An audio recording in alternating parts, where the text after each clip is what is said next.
They killed, give me Isaiah 14 and 21. They did the same thing to my people. So you said that they put billions of my access. Yes, you said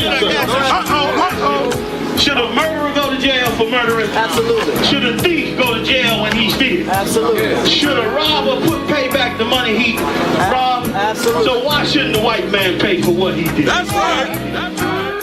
One day you'll see just how it feels. Payback is a dog. It's a dog. Payback is a dog.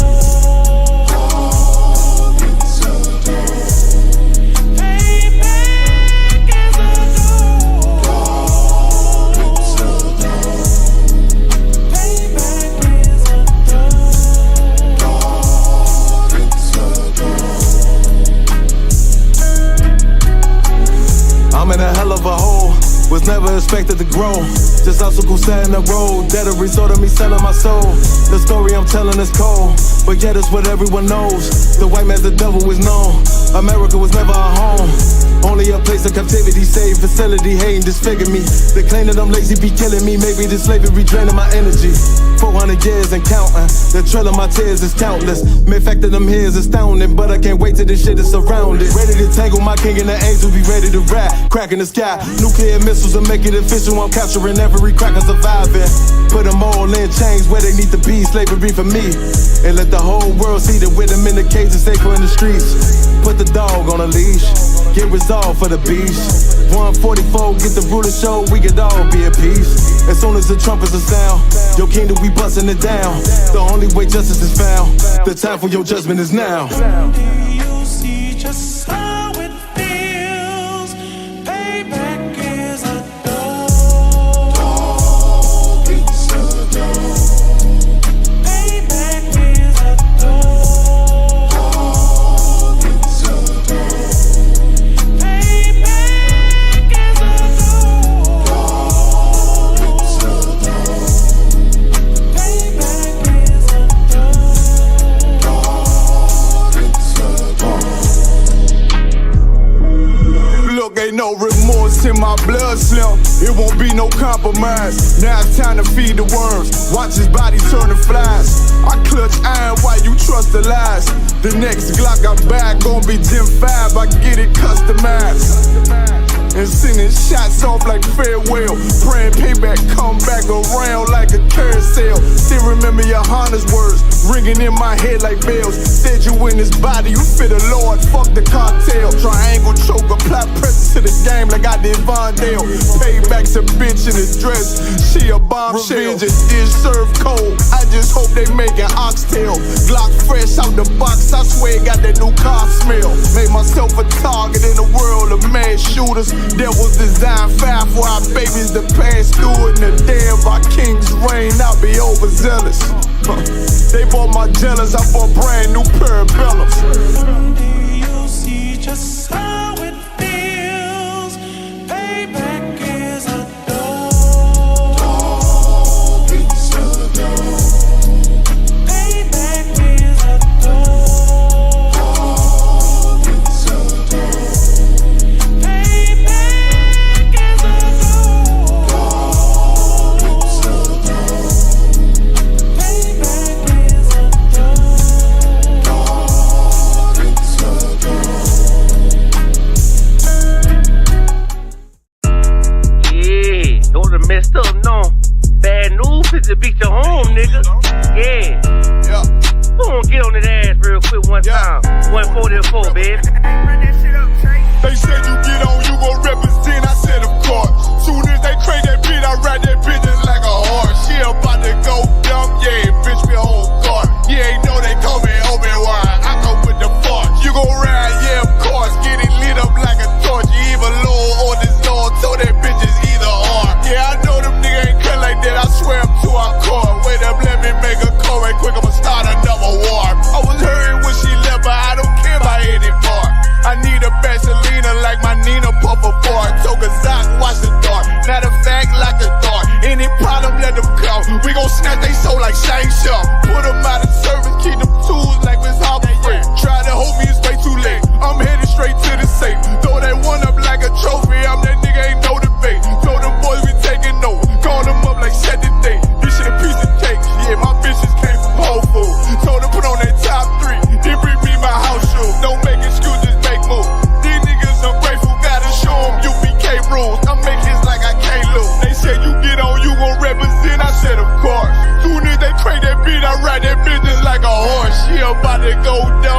bitch, we hold guard. You ain't know they call me Obi-Wan. I come with the fart. You gon' ride, yeah, of course. Get it lit up like a torch. You even low or this low. Told that bitches either or. Yeah, I know them niggas ain't cut like that. I swear I'm too hardcore. Yeah, I just got off the call. I'ma start another war. Spit a plate up with my niggas. Get your knife and your fork. He ain't locked in with the counter. When you speaking to me fart. Yeah, I just took the floor. Ain't no cowards in my campaign. They can't stop the campaign. Tell them bring the champagne. They know I'm a champion. They can see the outcome. Get them niggas bad. Got them tied down and out there. Can't do with them steppers. Niggas been down since day one.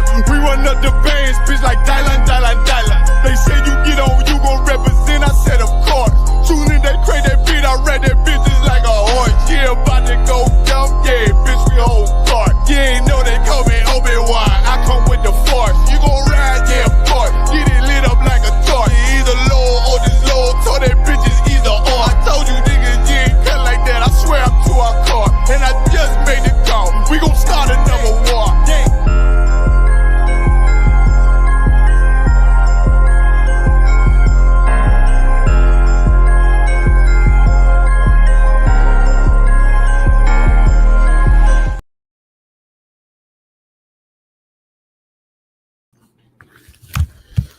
All right, if you can hear me loud and clear, type a 1 in the chat.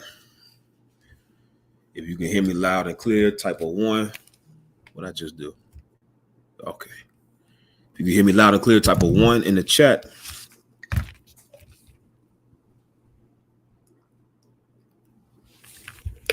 Let's see who we got up in here.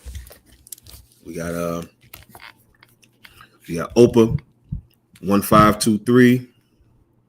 We got Maria.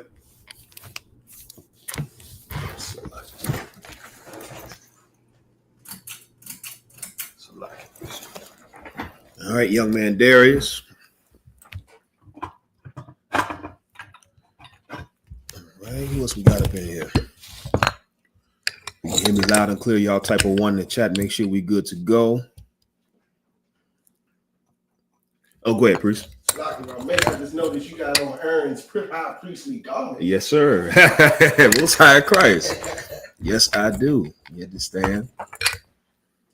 Okay, we see we got Mario Dominguez, Big Head, 77, Black Dazzle.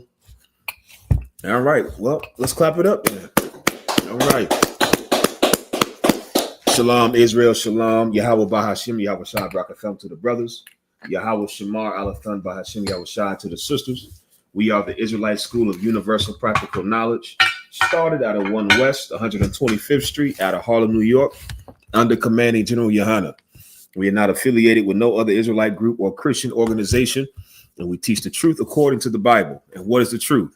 There's only one truth. The truth is that Blacks, Hispanics, and Native Americans are God's chosen people, the so-called Israelites. And I say so-called because we're going to go into tonight the difference between Jew and Jewish. You understand the difference between Jew and Jewish? A lot of people are unlearned and ignorant when it comes to the Bible. And because of that, you believe that the people in the Bible are white. And you know why you believe that? Because you believe they're Jewish. And Jewish people, for the most part, are white. The reason why you were taught that the people in the Bible are Jewish is to further white supremacy. We're going to go into all that tonight. You understand? I'm Precinct Officer 5000, Kazak Ahmad. I got Precinct Officer Shapat Ayak rocking and rolling with me. Right. This is the Tuesday night Brotherhood class, I.S.U.P.K. Washington, D.C. You understand? If you have any questions, type your questions in the chat. Of course, as always, y'all know how we do. Make sure you like and share the stream. Make sure you hit that thumbs up and you share the stream. It takes absolutely nothing from you to hit the thumbs up and to share the stream. You understand? It takes nothing from you to share the stream, especially in the time period that we're in. You understand? Type everybody. This is what I want everybody to do. After you like and share the stream, I want y'all to answer this question. Type a yes or no in the chat if you have had family or friends in the world invite you to Thanksgiving or some variation of Thanksgiving this year. Type a yes and a no if you have had family or friends in the world already try to invite you to the Thanksgiving festivities. You understand? Type of yes or no. Let's see. Let's see how many people we got. Let's see how many yeses we got up in here. If I was in the chat, mine would be a yes too. As long as I've been in the school, which is not long compared to many of the mighty men above me. But brother, as I've been in the school for a long enough time to know, and for my family to know that I don't celebrate Thanksgiving or any other variation or any other roundabout way of you celebrating Thanksgiving. Let's see how many yeses and nos we got. Let me see. Go ahead, Shapak. Like I said, my folks, never really paid attention to religions, anybody's religion in the family. Mm-hmm. But so they don't never invite me. They know I ain't going. But like my mother always finds a way to let me know her plans and what she's doing. Like she know I don't care for it. Right. But she tells me anyway, like I might possibly go or something. Yeah, it's still some hope there that you're gonna show up. So just in case, we're gonna be here. Come Thursday, we all gonna be over here. Right. I know you don't celebrate it, but this is where we all gonna be. Shell said yes. Opa said yes. Akira said yes. Adolphus Last said no. Black Dazzle said yes. Mario Dominguez said no. Big Head 77 said yes. Ida Yahanna said yes. Naimia Shalom sis. Young man Darius said yes. Naimia said yes. Maria said not this year, but all the others yes. Well, Most High Christ. Kiana Shalom Kiana. Young man Darius said my grandma told me look at it as a gathering. Brother, I got that same call. You understand? First, my mom called me. I know you don't say. They always start off with that one. I know you don't celebrate it, but Granny she wanted to get all her grandkids together, And here's the guilt trip they always pull. Here's how they always get a lot of you weaklings. My granny did this. After I told my mom I wasn't gonna show up, my granny called me. And she called and she's like, yeah, I know you just always so busy. And I just wanted my grandkids together, because this might be my last one. This might be my last one on the earth. They always try to pull that I'm about to die soon card. And brother, my granny said that, and I stayed quiet for about 10 seconds after she said it. And I got so mad, I wanted to go off, and I just started laughing. And we just sat on the phone and we just laughed together. And we just laughed, and the demon left. The demon left, and she was like, yeah, I thought I'd try that on you. And I said, yeah, I figured that's what it was. I was like, you ain't going nowhere no time soon. And if you are, then so be it. You understand? That's even more reason for me to not participate. You understand? Like Dazzle said, we're just getting together to eat, not celebrate. Oh, that's another one. You understand? We're just getting together, the family just coming together. I don't think y'all understand. That's Thanksgiving. You understand? You coming together during this time period is Thanksgiving. And I would advise all of you to avoid any type of family gatherings until the end of November. You understand? Just avoid all family gatherings. Avoid all abnormal friend gatherings. Now, if you're the type of person where your friends normally meet up on Thursdays, you understand, then okay, maybe. But it's very strange where it's like all of a sudden now we meeting up on a Thursday. You understand? Why are we meeting up on a Thursday? Well, this is how they try to get you. They'll try to say, well, we just going to do something for that weekend. It's not the actual Thanksgiving day. We're going to do something that weekend. Nah, man. Just avoid all family gatherings. Avoid all friend gatherings. And treat the damn rest of the month like a regular month. You're going to thank yourself for doing so. You understand? Here's the sad part. Many Christians believe that Thanksgiving is about family, when the Thanksgiving has nothing to do with family. It has nothing to do with God. And really, you're angering the Lord when you celebrate Thanksgiving, any holiday. But Thanksgiving in particular is such an evil holiday because it is a holiday that celebrates and commemorates the bloodshed of two of the tribes of the nation of Israel, Gad and Reuben, our Native American brothers and sisters. You think the Lord is going to be with your nasty, funky dinner? That's what you think is going to happen? The Lord is going to be with your dinner when you're celebrating the bloodshed of the Native American Indians. You're celebrating the bloodshed of our brothers and sisters, God's chosen people. You're an enemy to God. And you have made yourself an enemy to God for a plate of food. You're just like Esau. Esau sold his birthright for some damn meat. You understand? Right. You're weak. You understand? You're pathetic. And you're a sinner. And you don't have to be that way. You can change. Just like all of us in here were once weak, pathetic sinners. And we changed. You should do so. If you value your family. If you value the people that are around you. Understand? Shalom Nazam. Shalom Shapalam. Shalom young man Kev. I see you. Shalom Enrique. You understand? If you have any questions, type your questions in the chat. Shalom Adonai. Whatever questions you may have, type your questions in the chat. We'll get those. I also want to pull this scripture right here. If you could, let's get me.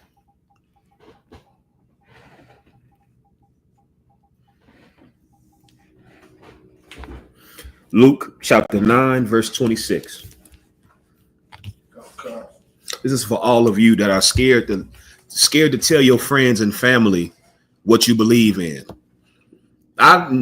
Me personally, I didn't experience this because when I finally came into the school, brother, I was so on. I'm still on fire, but I'm saying I was at that time, brother. I was so on fire that you couldn't tell me anything. I was ready to burn white Jesus Bibles.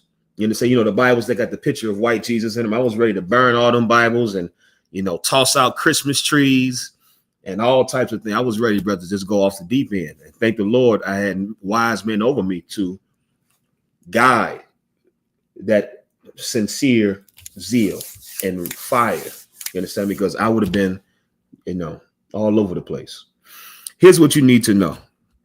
Many of you start to learn about the truth and you should change your life and you start to change your life, but there's something in you that is still holding back from going all the way. You understand? There's something in you that is stopping you from fully committing your life to the Lord. And I know what it is. You may not know what it is, or you might already know. You understand? But I'm going to diagnose you tonight. You understand? Nobody ever told you this. Black Dazzle says, Salaki, sir, my daughter is watching class and wants to know why we cover our heads. That's an excellent question. The water, young man Kev says, Salaki, if I may, what would you suggest a person's slavery feeds to students but want you to participate? I'm going to call off. He says, Salaki, if I may, what would you suggest a person's slavery feeds to students? I want you to participate. Young man Kev, I'm slightly confused on what you're asking. I'm Salaki, brother. If you could just try to reword it a little bit. I'm a little confused on what exactly you're asking. I want to understand what you're asking. Shell said, did you see my comment above? No, Salaki says I did not see it. Just retype it for me, Shell, please. Retype your comment again and we'll get it. We're going to get this first. Let's get Luke 9 and 26. Here's the reason why you scared to come into class and you don't want people to know your Hebrew name. You still go by your slave name, or you don't tell people exactly what you went to, and you're so reserved and bashful when it comes to the things of the Lord. When you were all out, full of zeal and full of pride and life when it came to being in the world. But now you come in here and now you're a damn nun. You understand? Now you're so reserved and not wanting people to know what you went to and what you believe, and you scared people gonna call you weird or gonna look at you crazy, especially you sisters. Forget about it. You sisters don't want nobody to know that you were the man that already has another woman. You scared of being called a pick-me. You're scared of being called dumb. Let me help you. Let me just help you. Men don't like the followers in the group. You understand? Men like the leader of the group. You understand? If you're the woman in the group that's being led and persuaded by your friends' opinions, you're the weakling. You understand? And the men don't want that. You understand? Where's the woman that is influencing all you sisters? That's the one that men are looking for, because she's a strong woman. You understand? Whether or not she's right or wrong, but that's a woman you can work with. You understand? Because she's going to come in here and she's going to go to the right side and influence sisters to do the right thing. You, on the other hand, you're just a follower. You understand? That's okay. That's okay. And that's why you need a man. You understand? You need a strong man. to take the reins and to show you what you should do and how you should do it. And then there's some sisters, brother, that's just, they, you know, then that's, you know, whatever. Go ahead, Shapat. I don't want to get into that. Counsel. I was about to say, comment on that. Like, and it's bad because they claim to love the Lord and this truth, but they'll follow a sister that doesn't believe anything they believe. You know what I'm saying? Take their advice, counsels, and whatever. I never understood that. I never even understood having friends that don't believe what you believe. Right. Why would you have friends with people that don't believe what you believe? Let me ask any of you this. Let me ask any of you this in the comments. Are any of you friends with crackheads in here? And if you are, that's fine. Just let me know. Type a yes or no. Are any of you in here friends with crackheads? I'm talking about active crackheads, not former crackheads. Are any of you in here current friends with crackheads? I just want to see something, Shapat, if I may. Let me see. Kira said, absolutely not. Adolphus Last said, no, sir. Shapala said no. Shell said no. Mario said no. Kiana said no. Young man Kev said la. Big Head said no. I mean, okay. So for all of you that said no, why not? Why aren't any of you friends with crackheads? Why? Crackheads need friends too. So how come none of y'all in here are nice enough, are compassionate enough to be friends with crackheads? Why are y'all not friends with them? Why? Young man Darius said, hell no. They say bird of a feather flock together. Opa said no. Enrique said, I don't hang out with them, but I don't walk by them like I don't know them. I got you. Naomi said la. Akira said, because I wouldn't want someone to think I'm a crackhead too. Young man Kev said, I don't get loaded. That's old school for I don't get high. You understand? Aharon said nothing in common. Young man Darius said, because they're not willing to change. Black Dazzle said, I'm on participating crack. She said, I won't participate in crackhead activities. Shell said, what if they put me on it? You see all the answers? Everybody can understand. You understand when you break it down like that. Kiana said, I was, and I learned the hard way, unfortunately. You understand? Shalom Napash. Everybody can understand it when you take it to the extreme. Nobody in their right mind who does not smoke crack would be in a friend group with crackheads or a crackhead. You just wouldn't do that because you have nothing in common. You don't smoke crack. You don't get high. And you don't want that to rub off on you. You don't even want to be perceived as a crackhead. So why do you hang out with whores? Why do you hang out with drug dealers? Why do you hang out with liars? Why do you hang out with Christians? Why do you hang out with people that celebrate Thanksgiving and Christmas? Why do you hang out with people that love the oppressor? Why? You don't see the problem in that? I don't understand how you can have friends in the world unless you yourself are also still in the world and you just don't know it yet.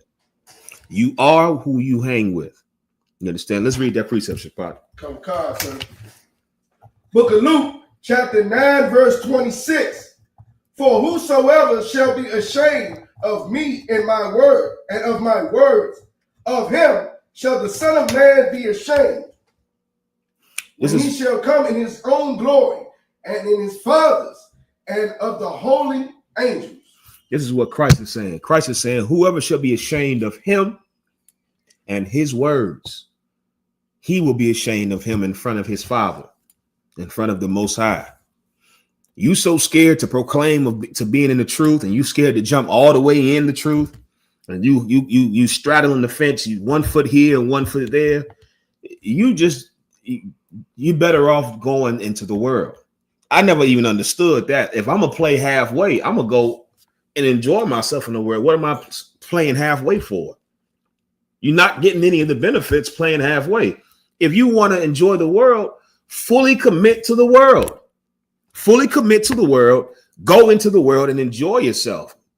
I'm pretty sure you know there's many pleasures that exist in the world, many things that you can partake in. You might as well go out and enjoy yourself. Why now straddle the line?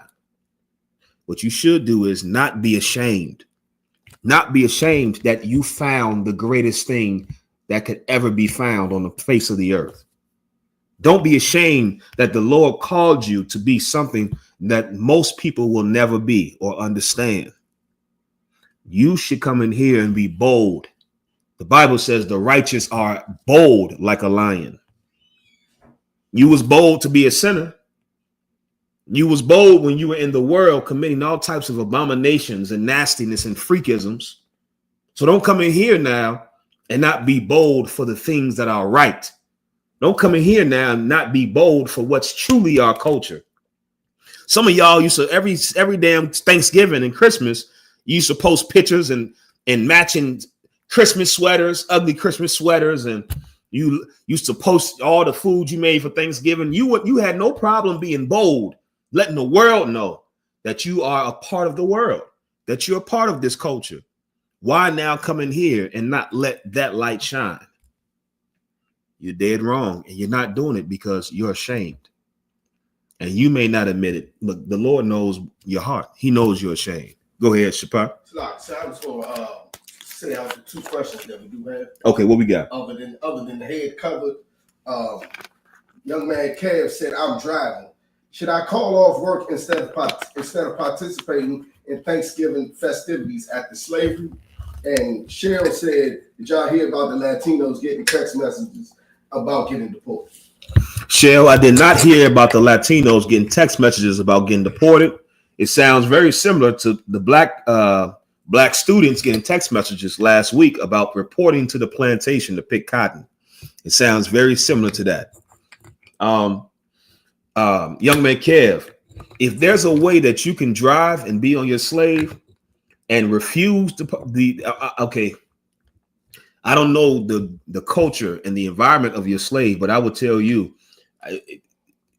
there are certain protections that Esau's federal law is supposed to guarantee. You're supposed to have the right to not participate in any religious festival or holiday.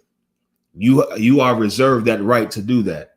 So unless I'm not understanding something, you still should be able to go into your slave and just not be a part of the festivities. Right. You understand? I remember I had a slave one time, and they had a Christmas party on one of the regular work days.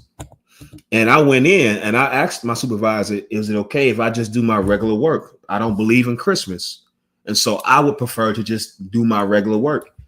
And they fought tooth and nail. It was like, "But you don't have to work today. It's you look the drinks, the food, the eggnog, the halls." They tried their hardest, brother, to get me to participate. That's the only day they want a nigga not to work when it comes to you celebrating their God, their false idols. And I refused, and I said, I would prefer me just do my regular work. Am I able to do that? And I already had in my mind that if they said that I had to, that they would like me to participate, then I was going to tell them, then I'll just go home. So Kev, I was suggest doing that. So just ask, you understand? Ask, are you able to refrain and be real professional and respectful? You know, you don't have to go too deep into it unless, you know, if the need calls for it. But you still should be able to slave and not be forced to partake in any of that nonsense. You understand? Now, if the culture of your job is real petty or whatever like that, then maybe it might be wise for you to call out. But that's something that you would know specifically, and I would suggest calling for counsel if it's something where it could cost you your slave. Because, of course, now we're talking lawsuits and all types of other things. He said, "I'm the dean at my school." Okay. Yeah. Me personally, I would call out for that day then.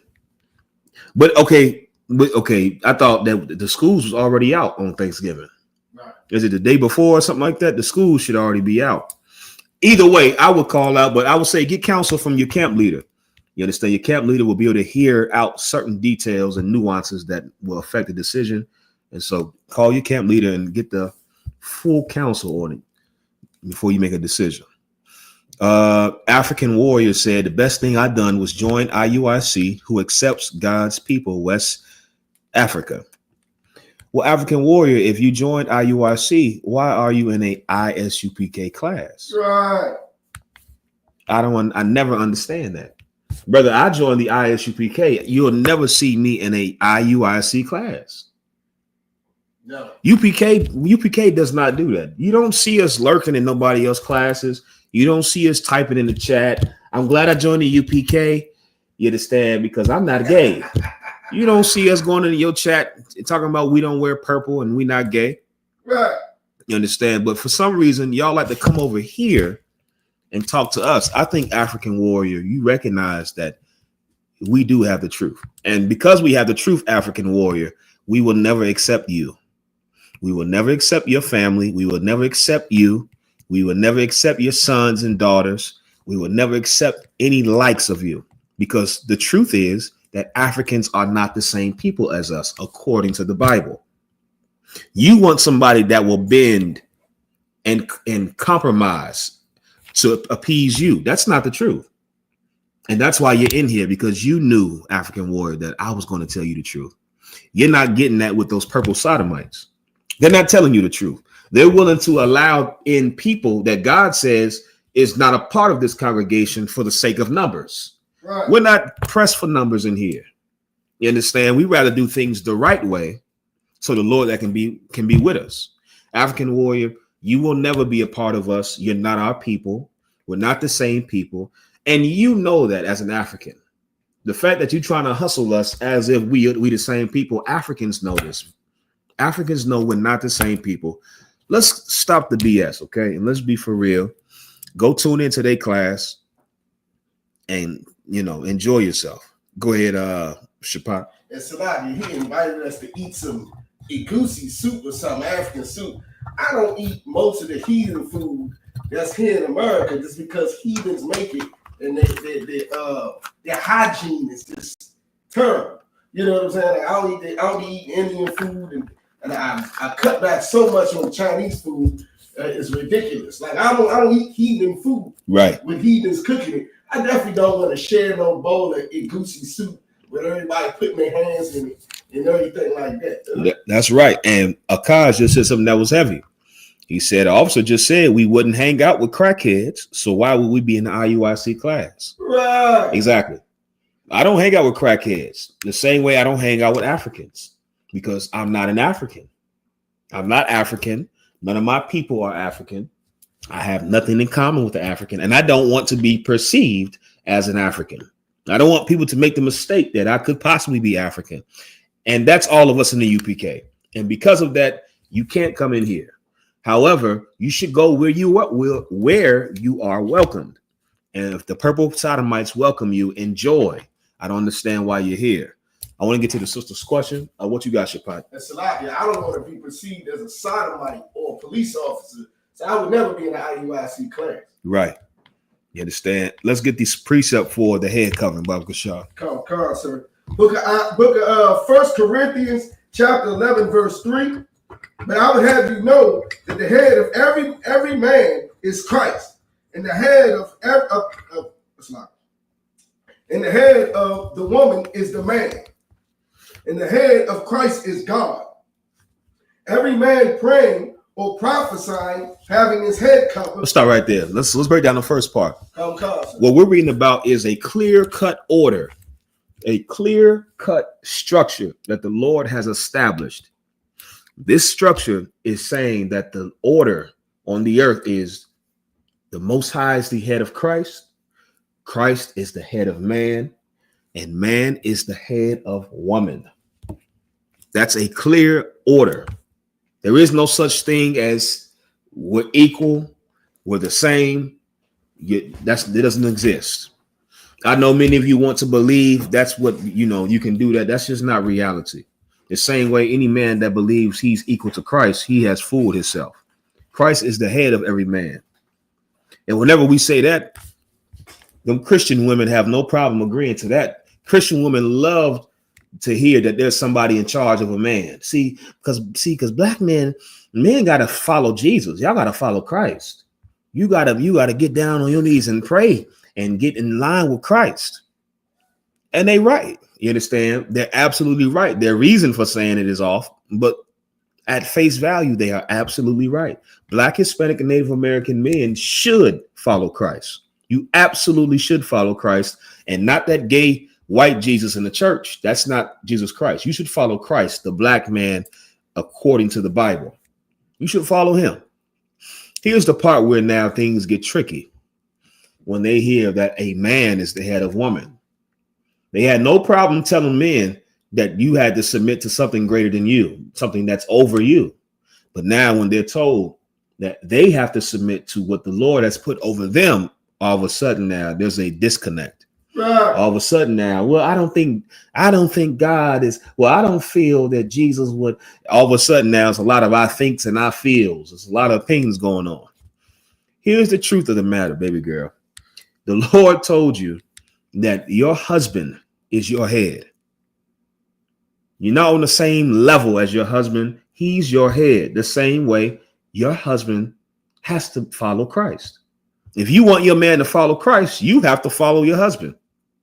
That's the part that a lot of women don't like. You think a woman that doesn't want to follow a man is going to get a man that follows Christ, that doesn't, excuse me. Let me make sure I say that right. Do you honestly think that a woman, I was getting ready to say, Shapat, my mind going blank, brother. Salaki. What was I getting ready to say? Doesn't follow her man. The water. Do you honestly think that a woman who doesn't follow her man is going to get a man that follows Christ? You're not going to get that. A lot of you women, you want God-fearing men, but you're not a husband-fearing woman. That's the problem. You want a God-fearing man, but you're not a husband-fearing woman. You're not going to ever get that. Nor do you deserve it. You're not going to get that. You're going to get the type of man that will be with a woman that thinks she's on the same level as him, a homosexual, a closeted Christian tambourine playing man. You understand? That's what you're going to get every time, because a man that's in order understands he is supposed to have the authority over the house. He's supposed to have authority over his woman. And it's not an evil thing. It's a beautiful thing. And when you see it done, it puts order to everything. That's why our communities are so destroyed. We lack order. We lack structure.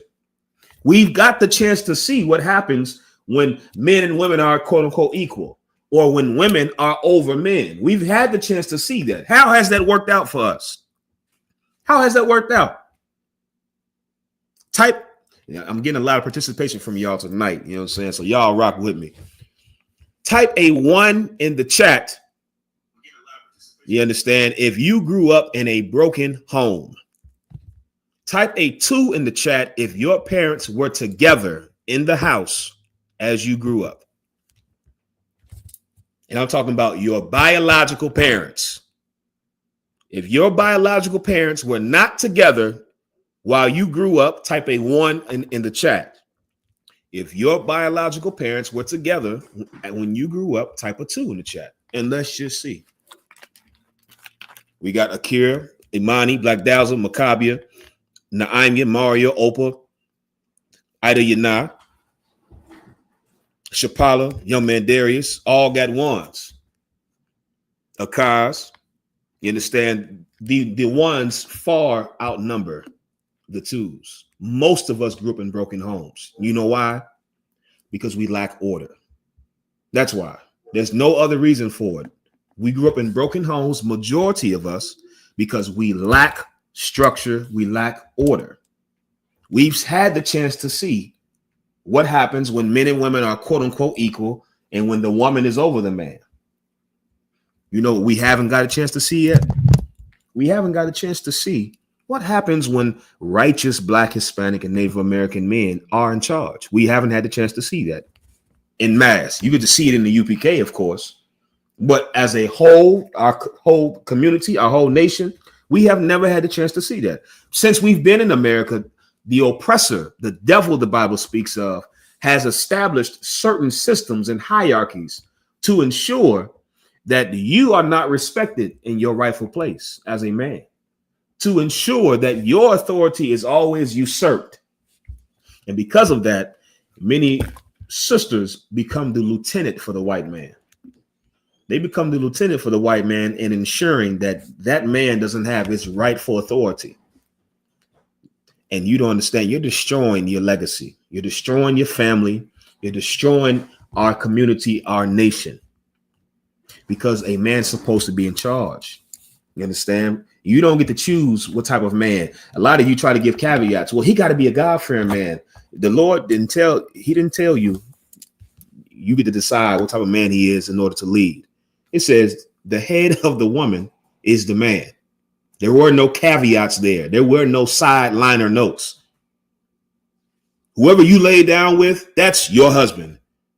That's just what it is. It don't matter if he's this or he's that. That's who you open your legs to. That's your husband. He's in charge of you. It's your fault you chose a bad boss. You understand? But nevertheless, he's still your boss. If you are a sister that is single, that is not married, it would do you well to choose the right man to be over you. Because make no mistake about it, you are expected to be underneath that man. You understand? The same way that man is expected to be underneath Christ. I think we all have that understanding, right? So keep reading. Hold on. Imani says, so like I said, does being submissive mean holding your tongue and thoughts when you believe your husband is wrong or is lying about things? Oh, that is an excellent question. And I'm going to answer that question. That is an excellent question. Shapat, keep reading. Let's get to the head covering, and we're going to get to all the questions. You understand? If you type the question in the chat, I'm not ignoring them. We're going to get to every last one tonight. Read that, Shapat, from the end of the structure. Verse 3. Let's go to verse 4. Okay, sir. Book of 1 Corinthians chapter 11, verse 4. Every man praying or prophesying, having his head covered, dishonoreth his head. Stop right there. Every man that prayeth or prophesying with his head covered, dishonoreth his head. Now, I know many of you, not many. I know those of you that may be unlearned or unfamiliar with Israelite culture. You may look at me and say, well, I thought your head is covered right now. My head is not covered. If you can see, there's an opening right here, what the Bible will call the crown of your head. You understand? You ever wonder why kings, when they wore crowns, it went around the head, but the top part of the head was always open? That comes from Israelite culture. You understand? The crown of your head. Even when babies are being born, when a child is born, and when the top part of their head to come out the birth canal, they call it what? Crowning. Some of you may not know that if you weren't there in the hospital. You understand? When the baby is first coming out the birth canal, that first part that's exposed, that's coming out, is the top of their head. And they call that crowning. You understand? This is the crown of your head. Our heads are uncovered. You understand? Our heads are not covered. You look at any brother in UPK, if he has a headpiece on, his head is uncovered, because this is the head right here. It's referring to the crown of your head. Even when you go into the scriptures, it talks about Ezekiel tying a mitre. You understand? A lot of these fake Israelites teach. If you ever notice, the UPK are the only Israelite group that consistently wears headpieces and mitres. Mostly other Israelite groups, they don't wear them because they believe that they don't understand. They misunderstand the scripture. And so they see us wear headpieces and say, see, they got their head covered. When all you have to do was go into Ezekiel, when the Lord told Ezekiel to tie your mitre. So the Lord says you can't have your head uncovered. Why did he tell Ezekiel to tie a mitre, to put something on his head? You know why? Because if you ever seen a mitre, guess what? The mitre is open at the crown of the head. Right. It's our culture as Israelite men to wear headpieces. You understand? We always tied bandanas or headpieces around our head, or wore scarves or mitres. That's all throughout the Bible. Right? So now the Lord is saying it's a dishonor to our head as men to have our head covered. Keep reading. Counsel. Verse 5. But every woman that prayeth or prophesieth with her head uncovered dishonoreth her head, for that is even all one, as if she were shaven. Let me help you understand this. Right? Oprah said, do you guys wear fringes? Absolutely. You understand? The Bible commands us to wear fringes on our garments, and we wear fringes on our garments. You understand? That's what we do. Shalom Arawadi. So now here's the Lord is saying it's a dishonor to a man's head, which is Christ. It's a dishonor to Christ if you're a man and you're praying and prophesying with your head covered. That's why sometimes if you'll see us outside of here and like a brother start reading the scriptures and the brother got a regular hat on, he'll take his hat off. You understand? If he got like the little beanie on, he'll take his beanie off. You understand? Here is why it's saying that a woman, on the other hand, when somebody's reading the scriptures or prophesying, she has to cover her head because the Lord is telling you the spirit of the order that exists. The Lord wants a man to be uncovered. Just imagine a man having a lot of hair and he's covering his hair, meaning I'll help you. When you go into Esau's military, why do they make you cut your hair as men? Anybody know? Anybody ever wondered that or thought to ask that or look that up? Why do they make you cut your hair? And when you go into Esau's military, why do they make the men cut their hair? Let's see if anybody knows. Go ahead, Shapa. That's like I was gonna say, even when we just salute each other and we're saying, the Lord's name in the name of Christ, what I'm saying? We take our hats off for that too. Unless we just say Shalom, Lord Christ. That's right. You understand? Even with the salute. I see nobody answer. No sweat. They make the men cut their hair. Okay, hold on. Opa says because they don't want them to have long hair. Why? Can you not be a soldier with long hair? I don't know if you've seen other nations, brother, that you absolutely can be a soldier without a bald head. You absolutely can be a soldier with hair. You can do it. It's possible. Yahanna said for a so-called clean look, there's an element of an aesthetic to it, of course, but that's not why. Shalom, One West Princess Mayakal, Shalom, pure truth. They do it because it's a sign of humbling you. That's what it's about. Princess Mayakal says so their hair doesn't get caught in battle. Nope. Aharon said there's a spirit behind it. It's a spirit. It's meant to break you down. That's what it's about. It's meant to humble you. That's why even brothers that have low cuts, they get cut bald. Why? If it was about a look or if it was about a certain functionality, they wouldn't cut brothers who already have low cuts. But everybody's head has to get cut bald because it has nothing to do with the look or functionality. There's a spirit behind it. And the spirit is, we're going to humble you. We're going to break you down and we're going to build you back up the way we want to build you up. That's what it is. There's a spirit behind it. You understand? And this is the same thing the Bible is telling you. The Bible understands this. For a man to have his head covered is like a man shaving his head. It's meant to humble him in Israelite culture. Israelite culture is a man having a head full of hair. You understand? Now, if a brother is up in age, that's not the same thing. I'm talking about if you a young brother, you understand, or you a brother that got all your hair, you're supposed to rock that hair very gloriously, you understand, and proud. That's why even in Esau's culture, you're not allowed to wear braids. You're not allowed to wear afros. Afros were the distinct hairstyle of defiance against the system. Why is that? How come an afro was a sign of defiance against the system? What does the hair have to do with anything? There's a spirit behind it. A Black, Hispanic, or Native American Indian man that has his head uncovered and has his hair is saying, I am a man. There's no one over me as far as in this society. Of course, Christ is our head. You understand? But it's saying like there's a spirit where the Lord wants Black, Hispanic, and Native American men to be bold and unashamed and in charge.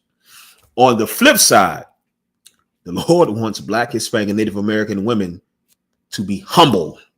He does want you to be humble. He does want you to be contrite. That's what he wants. And that's why the Lord says, when you pray or prophesy, you cover your head because there is somebody over you. And to symbolize that, you'll wear a head covering to honor your literal head. The way men honor their head, which is Christ, is we now become bold like Christ. We now become masculine. And that's what it's a spirit of it all. So that's why a woman has to cover her head with praying and prophesying. I see the question about the prophesying. Hold on. Akira says, Salaka, sir, how does a woman prophesy in context to the precept that's read? Meaning, whenever she's talking about the Bible, when the sister is talking about the Bible and the scriptures are involved, or she's talking about the Most High, it's tradition in Israelite culture that a sister cover her head. You understand? I don't know if you ever seen, if you've been in the school, if a sister doesn't have a head wrap on and she's listening to the scriptures, or she's praying, or she does the salute, she covers her head. Shalom, Yahweh Shemar, Alatha Bahashim Yahushai. If she doesn't have an actual scarf or head covering, you understand? It's a sign of humility. The Lord doesn't want Black, Hispanic, and Native American men to be docile, to be humble. You understand? Humbled like the Christian way. The Christian church wants Black, Hispanic, and Native American men to be humble, because humble to them means to be underneath your woman. It doesn't mean to have humility. It means to be underneath your woman, to be underneath their authority and system. And that's why they hate to see Black, Hispanic, and Native American men with their hair. They hate to see it. So much so their entire culture, their entire workplace culture is built around you shaving that beard and you shaving that hair. And here's how they program brothers and sisters. They program Black women to think, let me see if everybody else knows this. What do Black women call Black men with a low cut or a bald head? There's a phrase that they have. Let me see if y'all know what this is. All the Black women should know this. What do Black women say? What has the white man taught Black women to view and say about Black men with real low cuts or a bald head? Mainly a bald head. There's a phrase they have for that. Shapap? Clean cut? That's a phrase, but there's a different phrase. And this phrase is meant to subconsciously shame a Black man or Hispanic man who doesn't have a bald head or a low cut. There's a phrase they have. If I say it, you're gonna hear it. Arawadi said a mature man, and you onto it, Arawadi, that there's a specific phrase that they say. I guess nobody didn't want to say it, huh? Nobody know it. Pirachu said stud. Akira said Little Bill. I'm from Alabama. Every man with a cut like that was Little Bill to us. Well, see, y'all was somewhat in the right spirit, but that's not what it is. They said, oh, he on his grown and sexy. Oh, he on his grown man. They equate a man having a bald head or a low cut, being clean cut, as a grown man. Oh, he on his grown and sexy. Oh, he on his grown man tip. You know, that's saying a man with a bald head or a low cut is on his grown man is implying that a man with hair is childish, that a man with hair is not a real man. That's the implication there. And it's meant to shame you into wanting to now cut your hair, cut your beard, and to be what our sisters that are lost calls a grown man, grown and sexy. That's why you look in all Tyler Perry movies, he always gets some bald nigga in there, because that's what Christian women like. They like bald men. Esau has deceived you into believing that's now our culture and that's grown and sexy. When Israelite culture, it's our culture to have hair. Shalom, sis. You understand? It's our culture to have hair. You read about Solomon. Solomon had many wives. The women loved Solomon, and Solomon had a head full of hair. You understand? Absalom had a head full of hair. Samson had a head full of hair. That's our culture. They try to tell you that a man, I hear this all the time. I don't believe in a grown man having braids.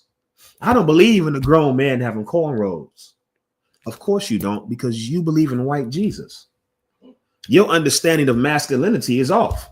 You're the same one that's standing next to a homosexual in the choir and you think he's a man of God.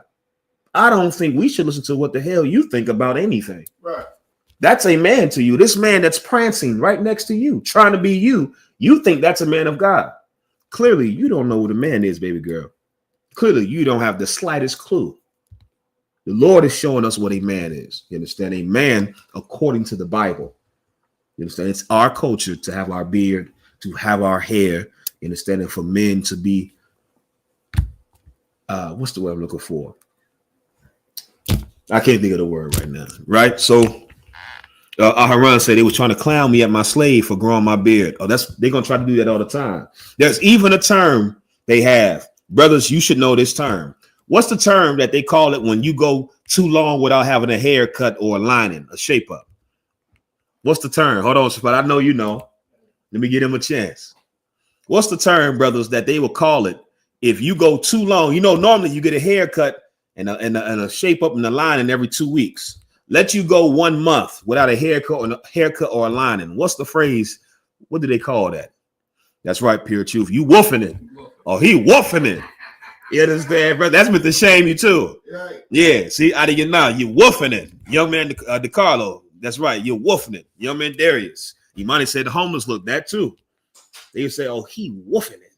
He out here looking like an animal. He looks rough. It's meant to shame you, brother, to go and now get extra pretty and to get lined. Brother, when you come into the truth, you don't even realize how gay that looks. And I'm a brother that used to get linings and shape ups every 2 weeks. Sometimes if I had extra money, I just get it touched up. You know what I'm saying? Every week. When you come into the truth and learn our culture, you see a brother with that line real crisp on his beard and his head. And brother, there's something very gay about that look. There is something very not masculine and not in the spirit of who we are about that look. And if you don't see it like that, it's because you're not truly in our culture. If you still think that looks good, you are not in our culture. You still are looking at things from the world perspective, because to see a man with a neatly manicured lining down to the beard and everything is real neatly manicured, there's something very effeminate about that. You understand? It's crazy how in the world that's the standard. And then you come in here and it's like the Lord now gives you brand new eyes to see things how he sees things. The Lord doesn't like that. The Lord sees all that fresh lining you getting with that stupid white line, chalk line right there. I don't know why they do that now. And you getting all them enhancements and stuff like that, all that damn paint and spray. You look gay. And I'm telling you as a brother, so you can understand how the Lord is looking at you. That's not our culture. That comes from the Egyptians. The Egyptians would shave their entire face and shave their entire head, and they would draw a hairline, a perfect straight line, and a perfect straight beard. The Egyptians would do that. They would paint their damn head. That's what the Egyptians did. We didn't do that. You understand? Brothers grow their beard. Brothers don't line up their beard. They don't line up their hairline. That's another thing too. I see brothers are getting cornrows, which is good, but you getting the lining, you getting shaped up with the cornrows. You taking away the look of the thing, man. You making it look just not the spirit of what you're supposed to be in. That's the whole thing of it. I didn't mean to draw too long on that, but it was an excellent question. Go ahead, Shapop. It's like that be just on head period. Just them dreadlocks. I see the brothers getting the dreadlocks. You know, they may not have the shape of or whatever, but then they go get some effeminate hairdo and look like women in the 90s. Like, you know what I'm saying? With the hairdos that they used to wear, all up in the bun. They got French bun or whatever they call it. Yeah. Like it's horrible the way the men are going. And they get softer and softer. Brother, the dreads is a whole nother, brother. The dreads, it's one thing. Okay, most of the people that have dreads don't even have real dreads. You have something that black people have made fashionable. Real dreads is what you see usually the brothers that are Rastafarian in Jamaica, where the hair is just unkempt. You know what I'm saying? It's like some dreads is big. This is how you know. The dreads are not all the same size. Those are real dreads. Some dreads is big, one big stupid clump, and then you got one nasty skinny one, and you know, it's just the hair is just unkempt. Those are real dreads, and it comes from the East Indian Aguri priest who believed in showering and combing your hair was vanity. That's what they believed. And so in order to serve their God, they never showered. They didn't comb their hair, and they just would live life in cemeteries. And their hair would grow, and as it grows and it's not being combed out, it would mat up with each other, and it now makes these nasty clumps of mats, which are dreads. Black people When the East Indians migrated en masse in the 1800s to the Caribbean as indentured servants, they brought with them their gods and their culture. And the tribe of Benjamin took on their gods and culture, the whole weed smoking, the whole Rastafarianism, and the dreads. Of course, whenever we touch something, we take it to another level. So now you got these brothers in the Caribbean. Them dreads now is not nasty like theirs are. Now they start to, well, I'm gonna start to retwist mine a little bit more frequently. Say it again. You hear a phone? I don't hear no phone ringing. You hear something? You on vibrate? Oh, no. Both of mine right here. You know, when we seen what they were doing, we of course made it fashionable. Like we do everything. We make the wrong things popular and fashionable. And so that's why what you have today is not real dreads. You understand? It's something that is completely different. Nevertheless, it's still the practice of another nation, their culture, and their God. And that's why you cannot get dreads. And a lot of you men today, I've seen they had dread extensions on Temu and TikTok Shop. You are embarrassing. It's one thing to already have dreads and, you know, nasty, dirty dreads, but you buying dread extensions, brother, you might as well get a BBL. I mean, what are we talking about? Go get a BBL too. Go do it. Go get a BBL. You already got the extensions. You understand? Get you a makeup kit. You understand? And go audition for baddies. You understand? What are we talking about, man? Come back to your culture. Come back to your rightful culture, man. There's so many things that we do that is just not masculine. And somebody has to tell you. Nobody ever told us these things because we live in an effeminate, backwards culture. We live in a hedonistic culture. Somebody has to tell you these things, man. That's why many of you, your father was supposed to tell you these things, but he was destroyed by this wicked society. So now the sister asked the question. Mario says, see, I see dudes getting their eyebrows done and thin as hell. That's very gay.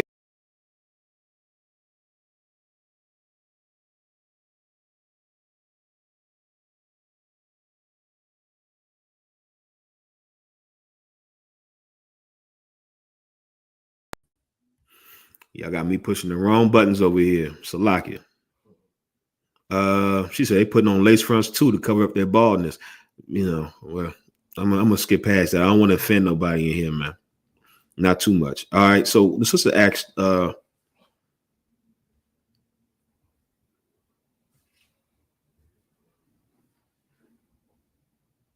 Imani says, Salaki, sir, does being submissive mean holding your tongue and thoughts when you believe your husband is wrong or is lying about things? That's an excellent question. Shapat, get me.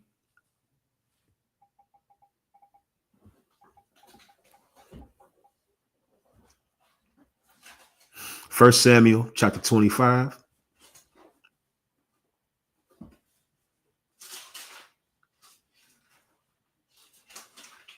Start at verse 2.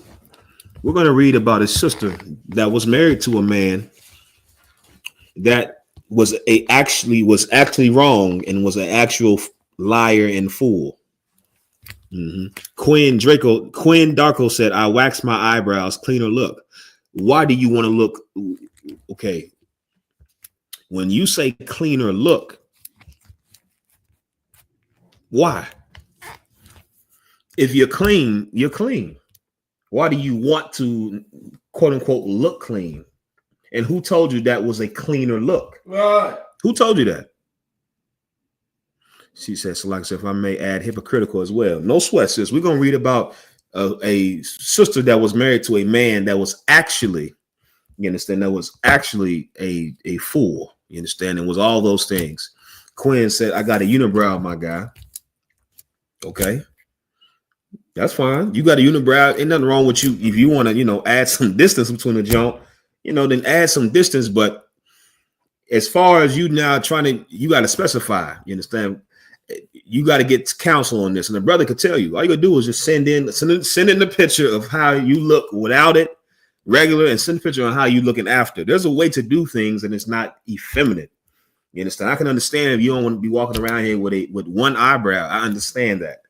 You understand? But of course, there's a whole different level of things where, you know, you got cats going and waxing their eyebrows to try to get, you know, some type of look, and that's just not it. So Quinn, you would have to get some personal counsel on that. But there's nothing wrong with you putting some distance between, you know, the two joints. There's nothing wrong with that. Although, I mean, you could just rock the one unibrow and rock it so confidently that you just make it your thing and you make it your style. What's the name of the cat that sung, that had the unibrow in the 90s? What's the name of him? He sung, y'all probably don't even know what I'm talking about. The cat that was the R&B cat that had the unibrow and all the women thought he was sexy. Oh, it's not. I'll be sure. I'll Be Sure. Damn it. I'll Be Sure had it, the water Imani. I'll Be Sure had a unibrow. And guess what? I'll Be Sure kept his unibrow and all the women thought all the aunties thought he was sexy. You could be the type of man, Quinn, where you just accept who you are and you just be so confident that women will like you regardless. Right. You understand? Or you could be the type of man where you think you know you need a cleaner look. I know what type of man I am. You understand? And what type of men my brothers are. Read what you got, Shapar, please. Oh God. So you said 1 Samuel 25 and 22. 1 Samuel 25, verse 2. Yeah, that's right, young man DeCarlo. Anthony Davis got one too. Oh God.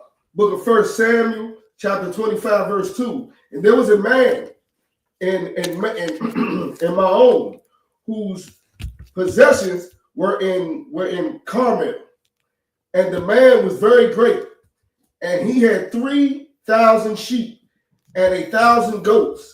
And he was shearing his sheep in Carmel. Mm-hmm. Now the name of the man was Nabal, and the name of his wife was Abigail. All right, so now we're reading about a man whose name was Nabal, and he was married to a sister named Abigail. Nabal was a man of great wealth and possessions. This is for all you simple broads out there that believe a high value man is a nigga with a job and 6 figures. Nabal was a man who had all those things. He had many possessions. He had wealth. And the Bible records him as being a goddamn fool. Right. You understand? A man having a job or having money does not determine what type of man he is. You know how stupid you have to be to determine a man's value on something that can change overnight? You mean to tell me the amount of money or the job a man works determines if he's a good man or not? You're retarded. You understand? Salaki, let me not say that word. Salaki, I'm trying not to say that. You're a dummy. You understand? You're an idiot if you believe a man's value is intertwined with something that can change overnight. You don't know what to look for. You don't know what a real man looks like. You don't know anything about anything. And that's why the Lord sent prophets to raise up his people, because it's not your fault. You were taught by pimps, liars, and thieves. You understand? Mike said a clean look and shape up looks fresh and better. Girls like men more. Well, see, Mike, you might want to come look at how many wives the brothers in here have, Mike. Shapat, when the last time you had a shape up, shape your beard or anything? Like 4 years. 4 years. And Shapat gets women in here. Women like Shapat. You understand? You can just go through the line. I don't know how many ribs Captain Zarya got, about 10 of them. You understand? Say it again. 7. It's 10, 7 at that point. What's 3 extra ones? You think that you have to now do something for women to like you. These are the men that really women don't like them regardless. Right. Because women don't care about what's on you. You understand? You ever seen a cat that was ugly and women liked him and you just couldn't understand it? Yeah. You don't understand women. It's not about what's on you. It's about what's within you. You can be the type of brother that is woofing it and you're still attractive to a woman because you're a goddamn man, because you have characteristics about yourself that women like. You understand? Because you're funny, because you're a protector. You understand? Because hell, for many different reasons, for whatever particular woman, you having to cut your damn hair doesn't mean you're not going to, doesn't guarantee women. You understand? That's a lie that Satan try to tell brothers in here that they got to keep getting shape ups and look clean so women can like them. And I understand, Mike. I'm not coming down on you because I used to think that, brother. I used to literally think exactly what you thought. I remember when I first stopped cutting my hair, I was like, women are not going to talk to me. And brother, that very summer, 2016, I talked to more women than I ever spoke to. I was in DC, brother, talking to women on every block. And I realized then it had nothing to do with a damn haircut, a lining, or any of that. If you are a man that's a man, women are going to like you regardless. You what? He says a phone. What's going on? No sweat. We'll leave it. It might be there for a purpose. All right, so let's keep reading. Come, sir.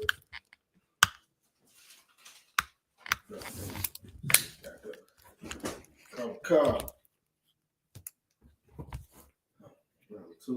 Not right.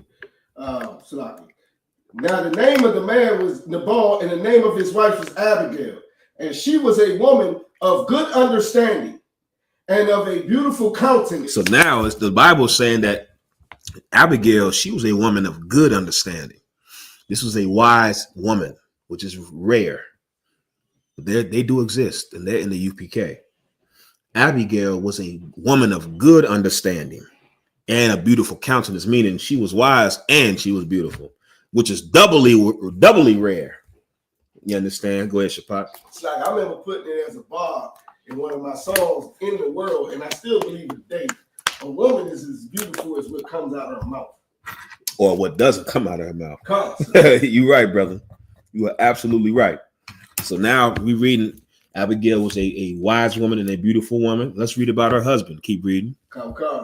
But the man was churlish,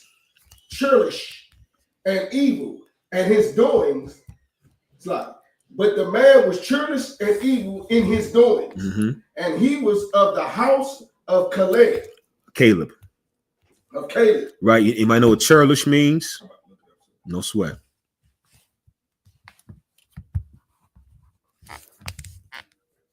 Got it, sir. Go ahead, read, please. Come. Churlish, rude, in a mean, spited, and surly way. Right. Mean-spirited and surly way. Churlish means to be rude in a mean-spirited and surly way.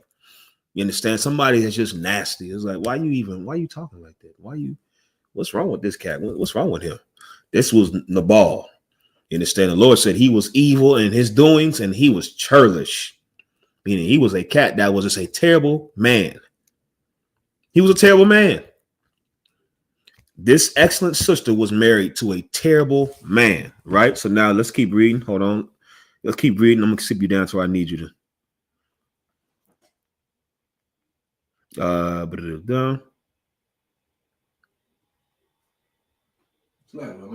Go ahead. There's so many cats that I have met in my life that believe that you got to be like that to get ahead in this world here today. Yeah, that you have to be mean-spirited. That's the white man. He teaches that. And he teaches that you have to be a dog to survive. That's why I say it's a dog-eat-dog world. He says that because it's his world. He's a dog. Right. And that's why he teaches us that you have to turn into an animal to survive. And that's what you see. That's the current condition of our people. We are acting like animals, like pit bulls, rabid pit bulls.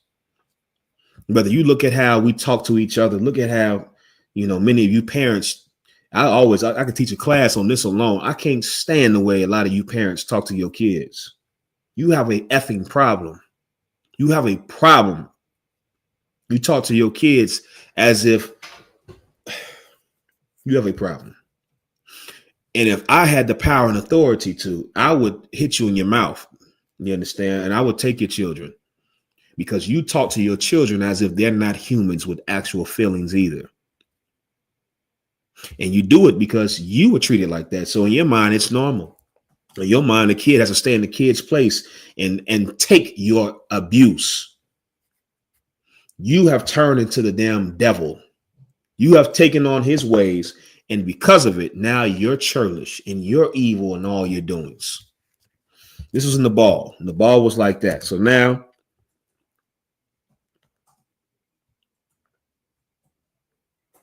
Skip me down to verse 10. I'm gonna speed y'all up. You understand? For time's sake, go to verse 10. If you haven't done so, y'all make sure y'all hit that like button, hit that thumbs up, tap the like button, share the stream. If you haven't done so already, do it. Go do it now. I'm not even asking no more. I'm telling you. If you offended by me telling you, get over it. Hit the like button, do it, and then let's enjoy the rest of this class. You understand? Shapard, if you could, let's go to verse 10. Yep. Book of 1 Samuel, chapter 25, verse 10. And Nabal answered David's servants and said, Who is David? And who is this? Who is the son of Jesse? There be many servants now. Be many servants nowadays that break away every man from his master. For time's sake, I'm gonna speed you up. So what happened is King David was on the run. He was on the run. He was considered a fugitive in the land because King Saul wanted to kill him.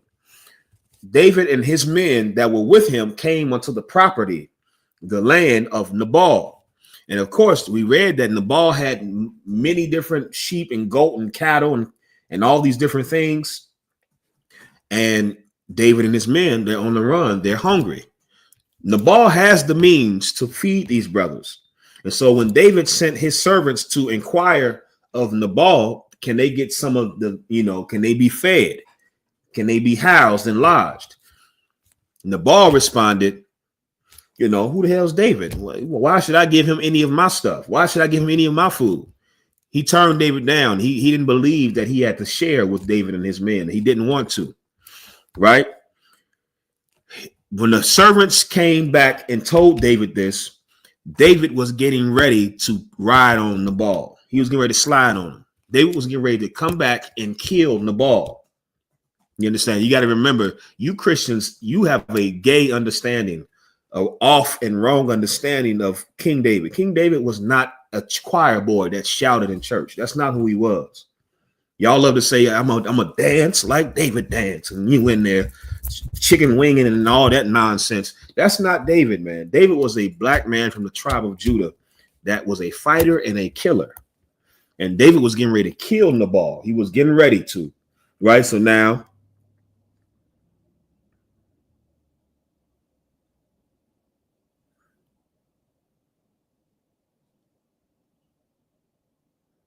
it's going to be down to verse 14. So now David and his men are getting ready to ride back to Nabal's property and just kill Nabal and get what they need. You understand? That's the type of man David was. You understand me? He disrespected David. He was saying, who was David? He talking, talking big smack, big stuff. Keep reading. Verse 14. But the one of the young men told Abigail, Nabal's wife, saying, Behold, David sent messengers out of the wilderness to salute our master, and he railed on him. So now one of the young men is telling Abigail what her husband did. He's telling her, the young men told her, David sent out messengers, you understand, out of the wilderness to come salute our master, to salute your husband. You understand? And he railed on him. He went off on him. He got real greasy and disrespectful. He went off on him. You understand? And so now, skip me down to 17. Okay.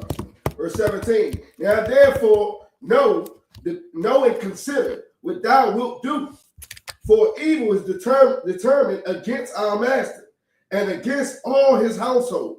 For he is such a son of Belial, that a man cannot speak to him. This is how evil this bastard was. They called him a son of Belial, which is Baal. You understand? They called him the son of Satan.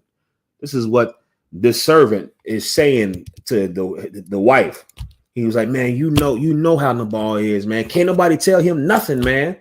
God damn, man. He is son of Satan, man. He's so evil and stupid, man. He getting scared because he understands that when King David and his men come back to kill, they're not just going to kill Nabal. They're coming now to destroy his household, his everything. And the servant he understands, like, listen, man, that's going to affect all of us. The servant is telling the wife Abigail all these things. Verse 18, please. Oh God. Verse 18. And Abigail made haste and took 200 loaves and 2 bottles of wine and 5 sheep ready dressed and 5 measures of parched corn and 100 clusters of raisins and 200 cakes of figs and laid them on asses. Verse 19. And she said unto her servants, go on before me. Behold, I come after you. But she told not her husband the boy. So now her husband said, when David came to ask for, food and lodging, the husband went off on David and them. The wife, she got the report of what happened, and she went and prepared food and lodging for these brothers. You understand? She went and did this, and she sent the servant out to the David's men to let them know, no, you do have food and lodging, right? But she didn't tell her husband this. She did this behind her husband's back, right?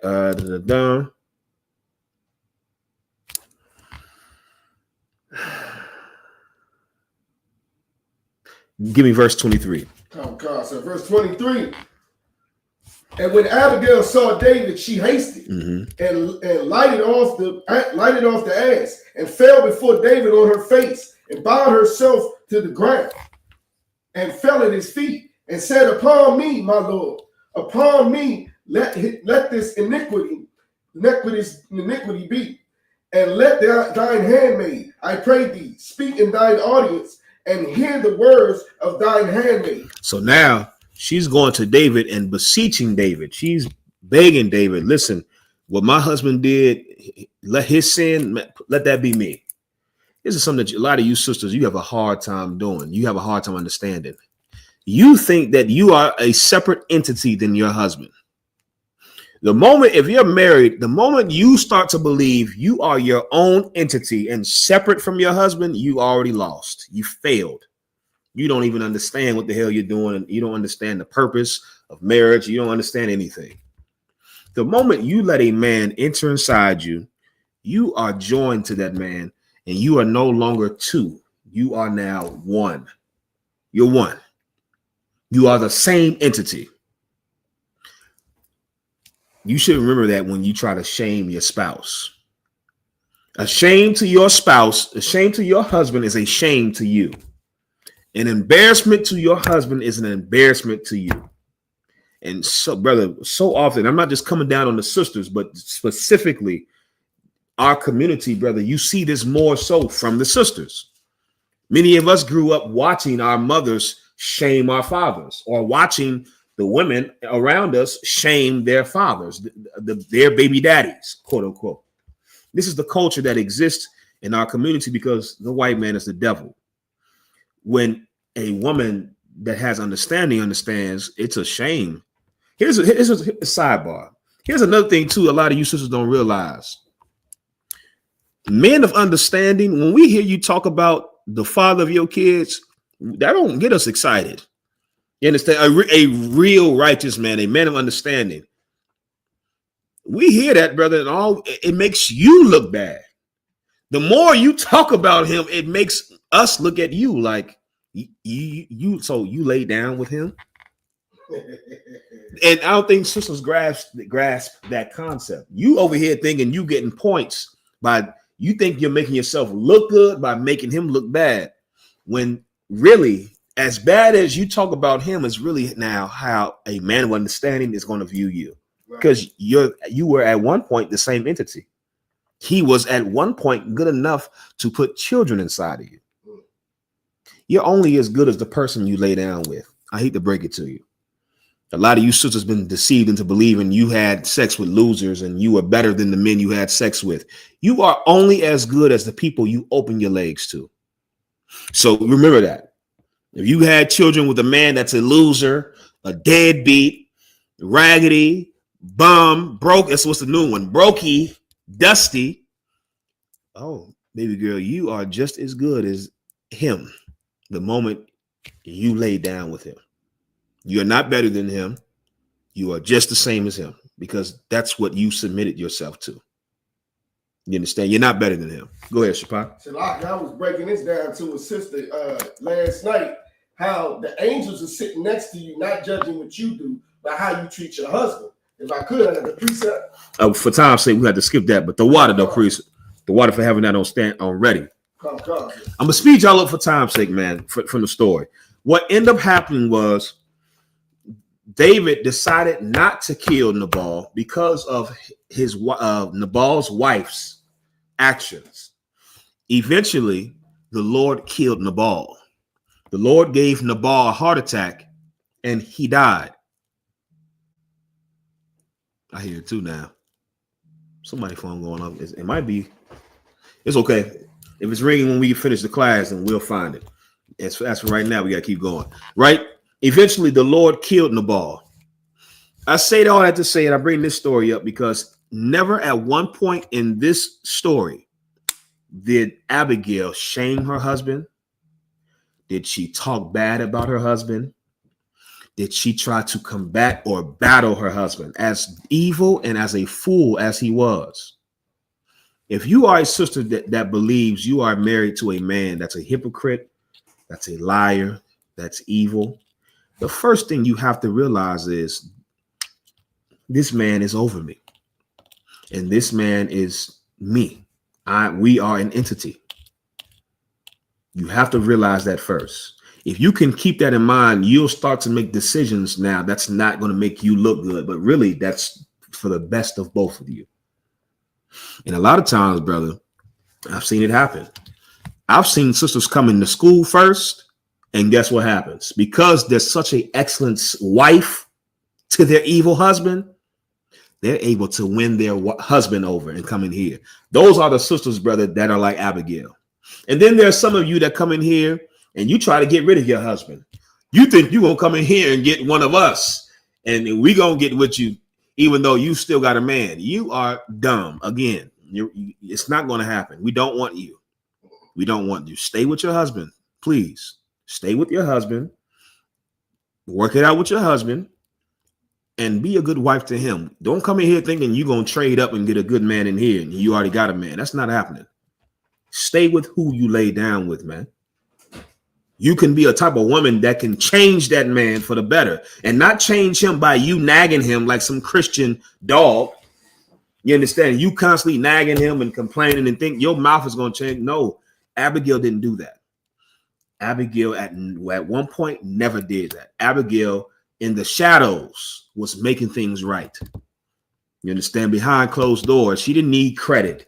She didn't need everybody to know all the things she did. I'm the one that's keeping this house running. I'm the one that's paying all the bills. See, without me, all this would fall apart. You don't look good when you say that. You think that's a compliment to you. You don't look good saying that. You understand? A woman of understanding understands she's the same as her husband. She's one entity. You understand? Now, of course, on the flip side of all this, you should always come get counsel. You understand? I'm giving you a general understanding, but as always, you should always come get counsel because there could be a situation that requires different things. You understand? Your situation might require something completely different that can only be assessed through personal counsel. You understand? That's why it's good to come into the UPK because you have certified counselors in here that will fix your problems and not put a Band-Aid on it, but will completely fix your problems. I'm telling you from what I know. You understand? So that's how you should handle that, sis. If you have a man that's evil, you understand? If you have a man that's evil, you have a man that's evil. Okay. Think of it like this too. This is the flip side, not the flip side. This is another part of it. What do women do when they have a job with an evil boss?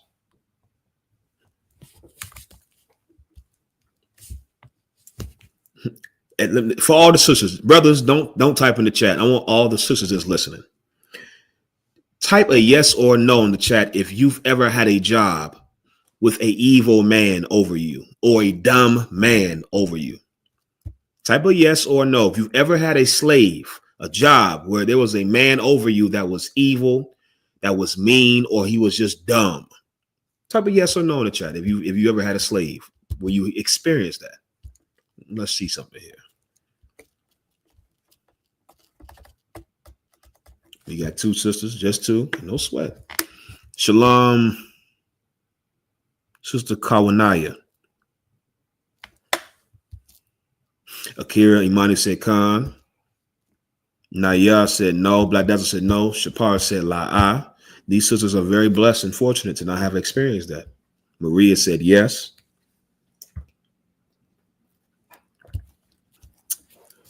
Ida Yana said yes. If we were to do a survey about this, what you'll find is most Black and Hispanic women have worked under idiots, have worked under men that were not smart as them, that were dumber than them, that were mean-spirited, that were perverts, that were just terrible bosses. And guess what? Those same sisters that worked underneath those type of bosses were usually the best workers at the job still. They were the same sisters that without them, everything would have fell apart. Now, if I'm lying, if I'm saying something that's off, y'all tell me. You sisters that had that experience, that were you still not a great worker? Were you still not a great employee? This is for all the sisters that said yes. If you said yes, were you still not an excellent employee? Were you still not the thing that kept that company going? I know you are, because I know my sisters. I know Black and Hispanic women and Native American women. I already know the answer. You still showed up like you're supposed to. You still did your job, and you still made sure things were together like they were supposed to, according to the environment. You can do it for Esau. You can do it for a dummy, a pervert, an idiot who has no ties to you except he signs your damn paycheck. You can't do it for the man you open your legs up to. I mean, he didn't force you to open your legs. I don't care what the dynamic is now. At some point, you loved this man or liked him enough to open your legs to him. You made that decision. And you mean to tell me now that you can't function and make sure the house is in order and make sure things run how they're supposed to run and be a good wife to your husband? I think you can. I'm almost certain you can. And you should do it because that's your duty. Just look at it like that. It's unfortunate that that might be your situation. You can't blame anybody but yourself. You understand? I'm not trying to make you feel bad or anything. I'm just telling you the God honest truth. That's who you chose. We can't do anything about who you chose. That's who you chose. That is your current situation. What you should do is you should be such an excellent wife that the Lord will see you and he either will change your husband's spirit or he'll just get the nigga out of here. You understand? That's what the Lord would do. And that's what the Lord did for Abigail. Abigail was such an excellent wife to a man that didn't deserve it, that the Lord killed Nabal. And the Lord, and I didn't tell y'all this part, guess who married Abigail after the Lord killed Nabal? I ain't tell y'all that part. I forgot the major part I left out. After the Lord gave Nabal a heart attack and killed him, guess who the Lord had married? This excellent, beautiful, wise sister. That's right, Akira, David, who later went on to become King David.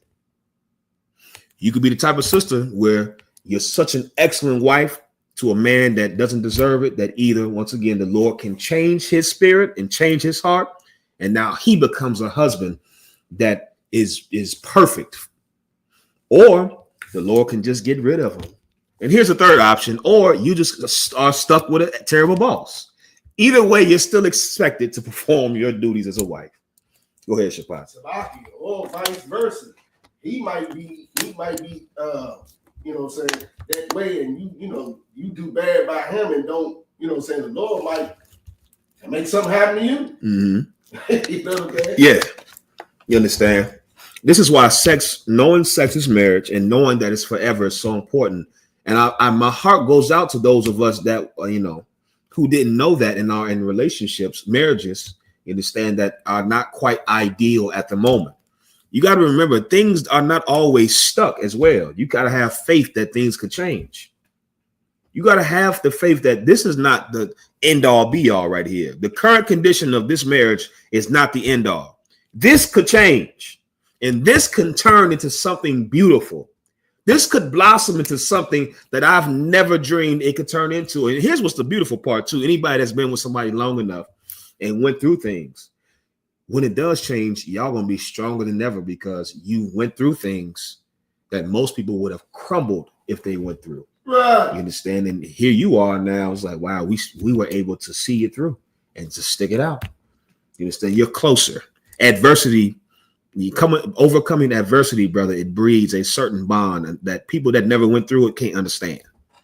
You understand? That's why King David said, my love to Jonathan, my love for you has surpassed women. They weren't gay. He's saying that they went through things in battle. Brothers in the streets understand this. You ever been in the shootout? And it's don't answer. Do not answer that question. Salaki. I'm not asking. That's hypothetical. Do not answer. Don't self-incriminate yourself. You ever be in a jam up in the world with a brother? You understand where you think y'all about to lose y'all life and it's about to be over with, and you survive, brother. You and that cat that you was with, y'all closer, man. It's something now that there's something there that women wouldn't understand. You understand? This love that I got for this brother, it's not a gay love. You understand? But it's surpassed love you have for a woman because there's a certain a bond that adversity breeds. You understand? Go ahead, Shapat. Salaki. Question in the chat, sir. Yeah, what's the question? Imani Hamilton said, Salaki, sir, does this mean I shouldn't seek counsel if the situation will bring shame? No, you should seek counsel, especially if it's going to seek shame. You should seek counsel. That's like, imagine, I'll give you an analogy. I'm not saying this is you have this at all, since I'm just giving you an analogy to show you how that doesn't make sense. If you get an STD, would you not go to the doctor out of shame to get treated? Anybody? If you contract an STD, who in their right mind is not going to the doctor to get treated because they're embarrassed or shamed? Well, believe it or not, many people are. You understand? You would not believe, brother, how many people will get an STD and have all the symptoms, and out of fear and shame and embarrassment will not go and get it treated. Don't be that person. Don't be that. You understand? There's going to be shame. You understand? There's going to be shame involved. You got to get over that. You understand? You got to not even care about that. Just go get fixed. Right. Go get healed. Go get taken care of. You understand? So lucky for the analogy. If that analogy might have been a little too vulgar. You understand? I try to use extreme analogies because that's sometimes your mind can process it when it's real extreme. You understand? Shalom, I see you, sis. Right? Anybody that had questions before and I didn't answer, retype them in the chat. Salakia. Any questions? Retype your questions in the chat. We're getting all the questions tonight. Yes, I seen some cats that was talking earlier. You understand? Where they at? Where y'all at? They're talking about the shield of David. They called it a star. This is not a star. This is the shield. Go ahead, Shapai. Salakia, sir. I can't find it. What is the book chapter verse where it says how those who die, in the lake of fire or whatever, and they won't be reborn into God's kingdom for like 1,000 years? You mixing about 3 different scriptures. There's, from my understanding, in my memory, there's not a scripture that says they're not going to be born back for 1,000 years.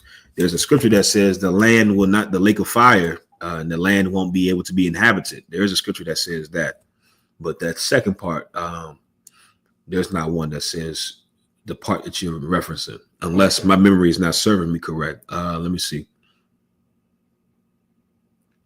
Any other questions? Type if I didn't address your question, just retype it in the chat. Imani says, Salaki, sir, I understand. Yet when I asked about counsel, I'm turned down every time. Who did you ask for the counsel? Imani, who specifically did you ask for the counsel? Excuse me, and that turned you down. I appreciate your wisdom and time. Let me understand how to move forward.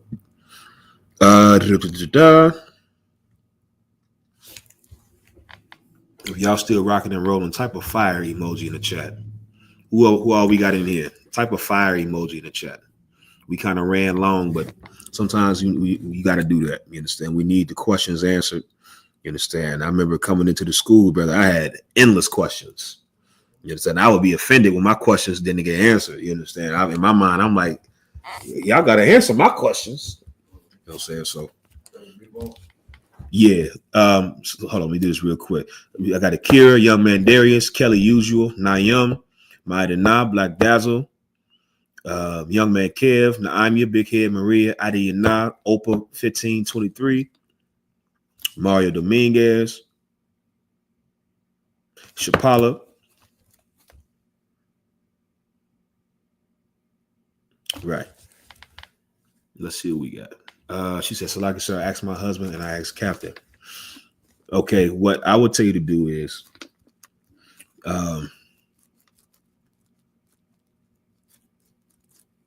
she got asked Captain. You ask your camp leader in your zone. I see you, Akaz. I would tell you to request. You understand? Now, make sure when you request in this council, because okay, I know how you sisters can be, man. Listen, we gonna be honest. Yeah, I'm gonna tell y'all the truth. You know what I'm saying? I'm Big Brother Kazak for you sisters. So I'm gonna tell you the truth. I know how you sisters can be sometimes, man. Even in the truth, sometimes the way you go about doing things is off. You understand that your intent is right. Sometimes the way you're going about it is just off. A brother is not going to hear you ask for counsel if it's whenever you're mad. Call counsel now. Counsel now. Get him on him. Get General Muhammad on the phone. Get him. Nope. Counsel. You know what I'm saying? I'm not saying that's useless. I just understand that sometimes the way, not the sisters, the way we can go about things is just not right. I would tell you this, sis. I would tell you to request a counsel with General Muhammad. And when you do it, be sweet, be polite, be professional, and be something that it forces somebody to listen to you. I'm not saying you haven't done those things. I'm just saying if you haven't, only you know. If you weren't when you did it, now you know this is how you should do it. You understand? When you request for another counsel with General Muhammad, and when you do it, make sure you give no reason for somebody to unjustly tell you no. You understand? Make sure you do it where you give nobody reason to say, nah, you think I'm about to call anybody and you talk to me like that, you're out your effing mind. I can understand that response. You understand? Whether it's right or wrong, I can understand that. I can understand the other point of view as well. You know, so that's what I would suggest do. You understand? Take some time, gather yourself, gather your bearings, and then just request the counsel, and then take it from there. Lord allow. You understand? That everything gets resolved, and you can have the counsel because the counsel is very necessary. You understand? And it brings things to light and it fixes things. I see you, King Zoe, Young Man DeCarlo, Mike. What we had? Nobody had nothing else? Okay, hold on. Let me find. Give me Isaiah 13 and 6. Isaiah chapter 13, verse 6. I see we ain't gonna get on the Jew versus Jewish, so I'm going to change the title of the class. No sweat, sis. No sweat. Where we at? 13 and 6. Said 13 and 6, sir. Hold on.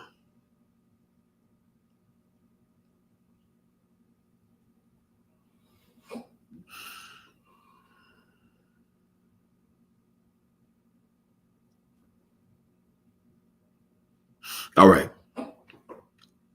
Start at verse 6. Okay. Book of Isaiah chapter 13, verse 6. Howl ye, howl ye, for the day of the Lord is at hand. It shall come as a destruction from the Almighty. That's right. If you were in class last week, the day of the Lord is the return of Jesus Christ to execute judgment on the world, to save the children of Israel.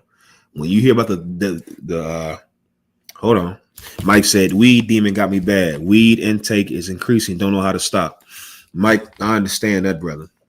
I had a severe problem with weed as well, too, Mike. You understand? It was so bad that when I tried to quit many times before I came to the school, brother, it was so bad. that I would get nauseous and feel like I had to throw up. You understand?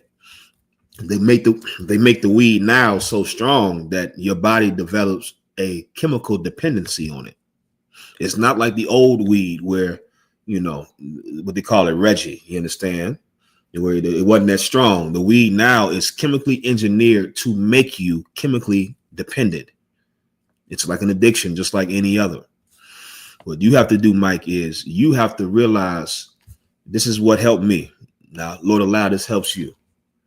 You have to realize that weed demon, the people that want you to get high, want you to be weak on purpose. The people that want you to get high so that you are not clear-minded and you're not in your in the right space. You understand? Like a man can't be masculine if he gets high. Everybody knows that. You understand? Your wife is not protected. Your children are not protected if you're getting high. And the white man, he understands that very well. And that's why he first gave the drugs to the Vietnam vets, because he was scared that now all of these black men who were combat trained and now we're not scared. Esau feared having an entire generation of combat veterans, black veterans and Hispanics, come back to America, to the land. And so because of that, they got a lot of those brothers on heroin.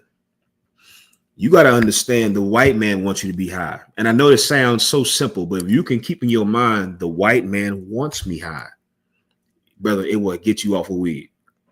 Anytime you go to smoke, you got to remember, okay, this is what they want me to do this. You think of it like this. Imagine if you know somebody's trying to rob you. You understand? If somebody's trying to rob you and they keep trying to, and you peep the scene already, and they want you to come over here, like, hey, come over here in this alley with me. Your mind's like, this nigga want me to come in the alley. He want me to come in the alley because he's trying to do me dirty. Nobody in their right mind would go in the damn alley. You have to look at it like that. The white man wants you to let your guard down, so now he can do whatever he wants to you and your family and your people. That's the whole purpose of weed. That's why they legalized it. You understand? It's meant to weaken the men. That's what it's meant to do. It's meant to destroy the only defense that our people have, and that's our men. A brother cannot be a man if he gets high. And it's not to shame you, Mike. This is something I had to realize. You're going to drop the ball on so many things. You're not going to be able to make the right decisions. You're not going to be productive. You understand? Go ahead, Shapak. And right on the subject that you talking about, that's what the white man wants you to do. What helped me out, you know what I'm saying, was that I feel, you know, I'm about black people. I'm about being pro-black. And when I heard in here that if you either sell or use drugs, any drug, you're a white supremacist. And that hit heavy enough to me. I'm like, man, hold up, I ain't no white supremacist. Mm-hmm. I'm pro-black. But if you furthering him selling drugs or keeping it going, you're a white supremacist because that's what he wants. That's exactly what he wants. And that's the truth. Shalom, Rakaya. You understand? That's the truth. That's what helped me.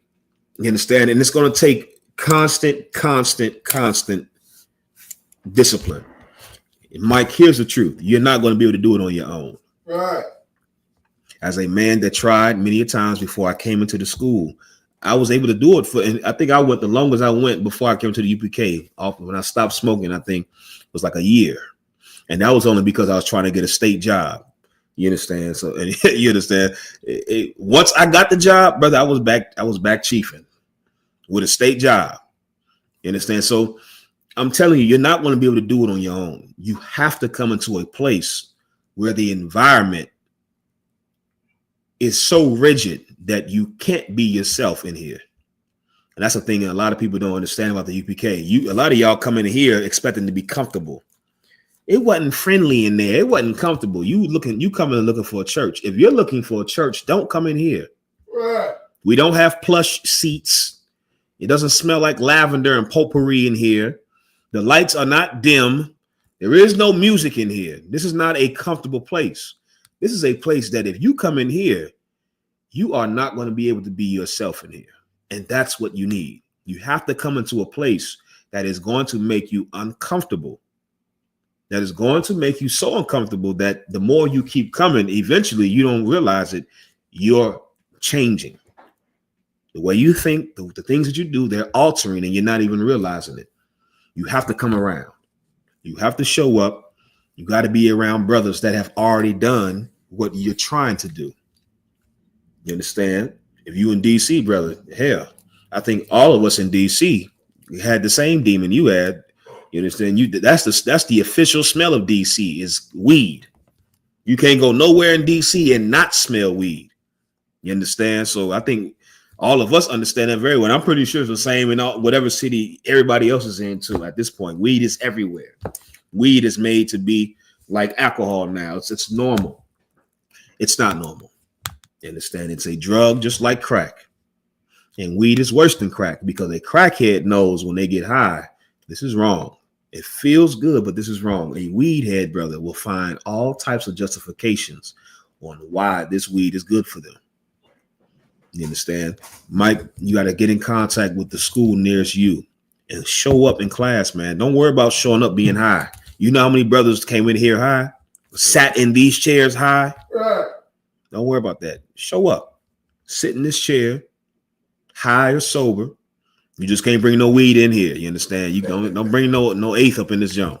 You can't bring no tray 5 up in here. You got to leave all that outside. But you come in here high and you sit down, brother, and you learn exactly what we all learned. You got to kill the old man, kill the old desires. You have to truly desire to be different. You understand? If you don't really want to be different, that's the first thing. It's not going to work, brother. You understand? Go ahead, Shapat. It's not gonna make it. The way they always try to say is, the weed comes from the earth. Well, cocaine comes from the earth. Yeah. Well, they got chemicals in crack and all that. But they got chemicals in weed. Yeah. You know? Yeah. All that weed comes from the earth. Heroin comes from the earth too. Here's a needle. You know, if weed comes from the earth is the excuse to now get high. Here's a needle, and here's that good old heroin from the poppy flower. You understand? Here's cocaine from the coca leaf. But of course, weed is the only plant where people use all type of stupid excuses. You understand? What else we got? I'm gonna take 2 more questions before we get out of here. If anybody has any questions, 2 more questions. You understand? If not, we'll go ahead and wrap it. Understand? If you typed a question in earlier and I didn't get to it, you can retype it now. You understand? Whatever questions you may have, type them in the chat. You understand? Everybody, he said, thanks for the advice. No sweat, Mike. Mike, what city are you in? What city are you in? I'm gonna try to get you in contact with the camp leader for that city because I understand very well what you're going through. And here's a part nobody talks about the weed, the depression when you're not high. Nobody ever talks about that. How strong the depression and sadness and numbness is when you're not high. Nobody talks about that. So much so that what do you have to do? You have to go get high again quickly. You understand? Nobody talks about that. There's a lot of, I've seen it so much, brother. That I've met brothers and sisters in the world that when they were high, they were a joy to be around. Brother, I met one time, and this sister was, I didn't even damn near recognize her because her whole countenance was different. She was so sad and down, and she wasn't high. She was sober. You understand? Mike, you in New York. Shapat, we got the number for New York. If you could, type that in the chat for the brother Mike. You understand? Nobody talks about the flip side of it when you're not getting high. It's because everything is now just is off. Everybody type your tribe in the chat. I want everybody to type a 1W and then type your tribe in the chat. If you know your tribe in Hebrew, type it in the Hebrew. If you don't know it in the Hebrew, just type it in the English. If you don't know your tribe at all, say, I don't know your tribe. Say, I don't know my tribe. And Lord allow, we can help you with that. Everybody type your tribe in the chat. You see who all we got up in here. The UPK, we don't promote tribalism. You understand? We are showing that the Lord is uniting the 12 tribes of Israel. You understand? Young man Kev, one West Yahawada. You understand? Yahawada is the Hebrew for Judah. We got young man DeCarlo, Judah. Hold up. They're coming in quick. Akira, Judah, Yahawada, which is Hebrew for Judah. Imani, Judah, Black Dazzle, Yahawada. Opa, Judah, Hebrew Dave, One West Judah. Maria Slacken. The tribe of Judah are your so-called Negroes, your so-called black people in America. You understand? Jesus Christ was from the tribe of Judah. King David, King Solomon were from the tribe of Judah. That's why whenever you hear somebody describe Jesus Christ, don't picture the Passion of Christ. Don't picture Middle Eastern. Don't picture Osama bin Laden. Picture, if you're from the tribe of Judah, you understand? If you're not, picture a black man. Just picture a regular black man. That was Jesus Christ. That's what he looked like. Everyday regular black man. Go ahead, Shapai. It's like says upstate New York or New York. You just get on New York City. They'll sort all that out. Come. Maria, Aparium. Aparium is Hebrew for Ephraim. The tribe of Ephraim are your so-called Puerto Ricans. I can't even say it. Boricua. You understand? Joshua, you understand, who took the reins, who took control after Moses, was a famous Ephraimite. You understand? Ida Judah, Ma'idana, Yahawada, Naimia, Yahawada, Kelly Usual, Yahawada, Mario Dominguez, Zabalawan. Zabalawan is Hebrew for Zebulun. And the tribe of Zebulun is Guatemala to Panama. You understand? A mighty tribe, recorded in the scriptures, a mighty tribe. You understand? Kaz, Yahawada, Kana, Yahawada. Young Mandarius said, I'm not a lawyer. I found out on what's Yahawada. Well, welcome. Welcome, brother. You understand? Either way, it's the wild. So, young Mandarius, Yahawada, which is Judah. Our Wadi Abun Gad. Gad of God in the Hebrew is Gad. The tribe of Gad are your so-called North American Indians. And y'all remember that, man. You celebrating Thanksgiving, you celebrating the murder of this brother's forefathers and all the other Gadites and Reubenites that's in here. You're celebrating the murder of this brother's direct forefathers and foremothers. But you want to go and enjoy friends and enjoy the company and have a plate of food. Oh man. One of these days you're gonna have to be strong, okay? I'm trying to be kind. One of these days, you're going to have to be strong. You're going to have to put away childish things. You're going to have to be a grown adult and make adult decisions. You can't serve the Lord being childish. You can't serve the Lord being immature. You have to be an adult, and you have to be able to have some discipline to say no to childish things. Say no to unrighteous things. Shapat, Tayak, Yahawada.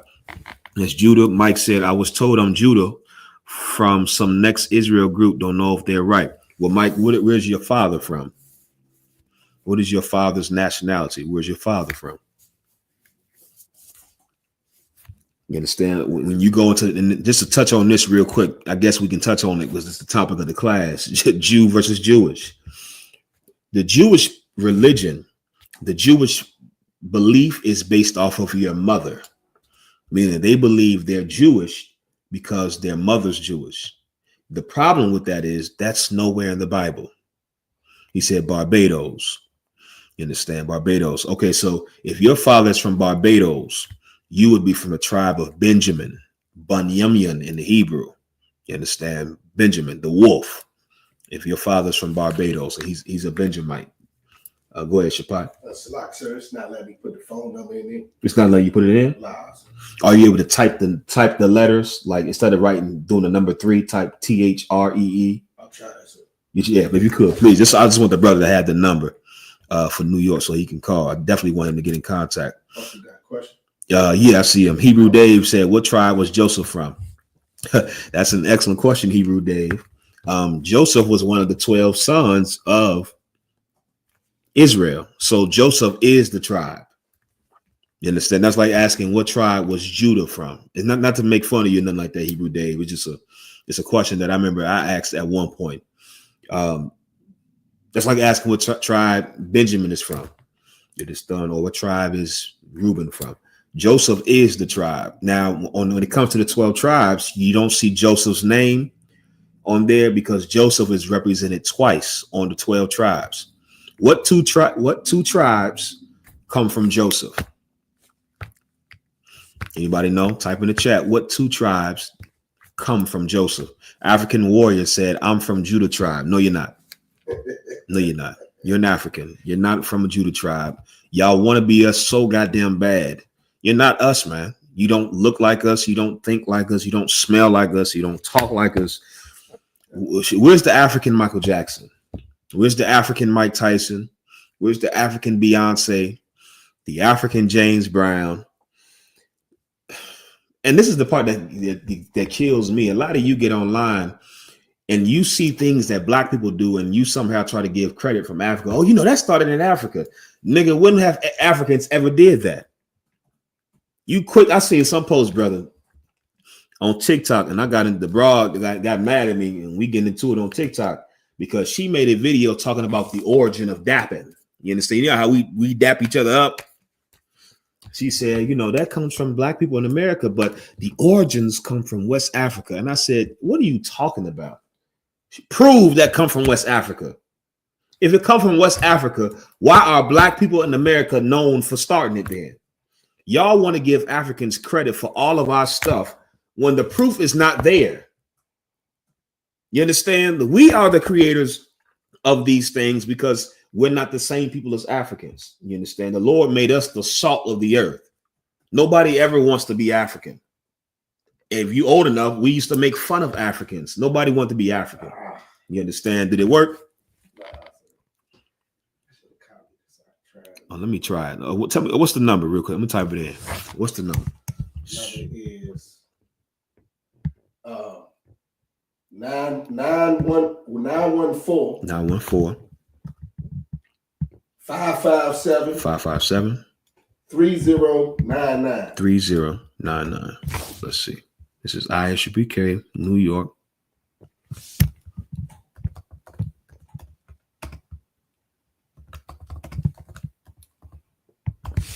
Just a verify spot. 914-557-3099.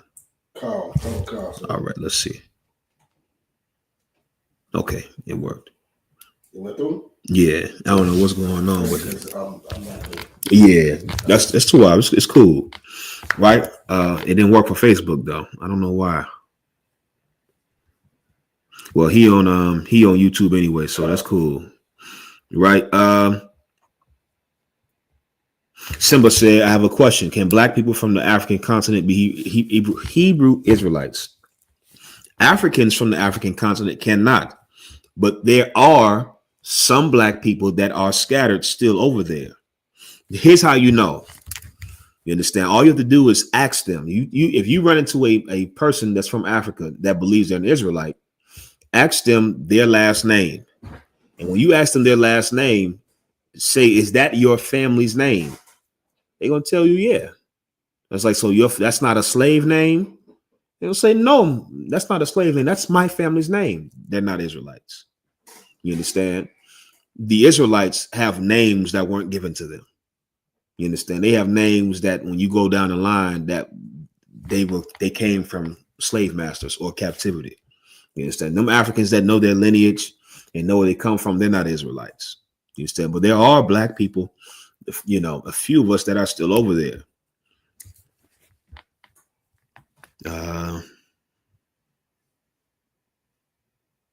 Oh, he said, I'm talking about Mary's husband.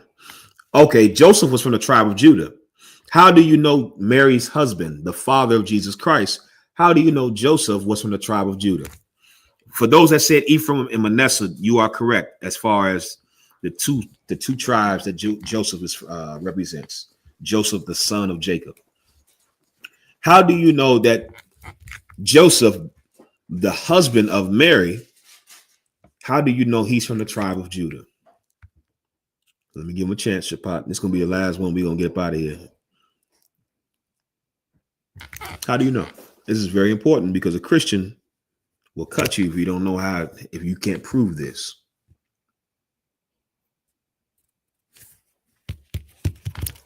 Don't get confounded. Well, let's see, Shapat. Go ahead. What you got? Got the book of Matthew, chapter 1, verse 1. Okay, young man DeCarlo said because that's Yahweh's father. That's true. He is his father.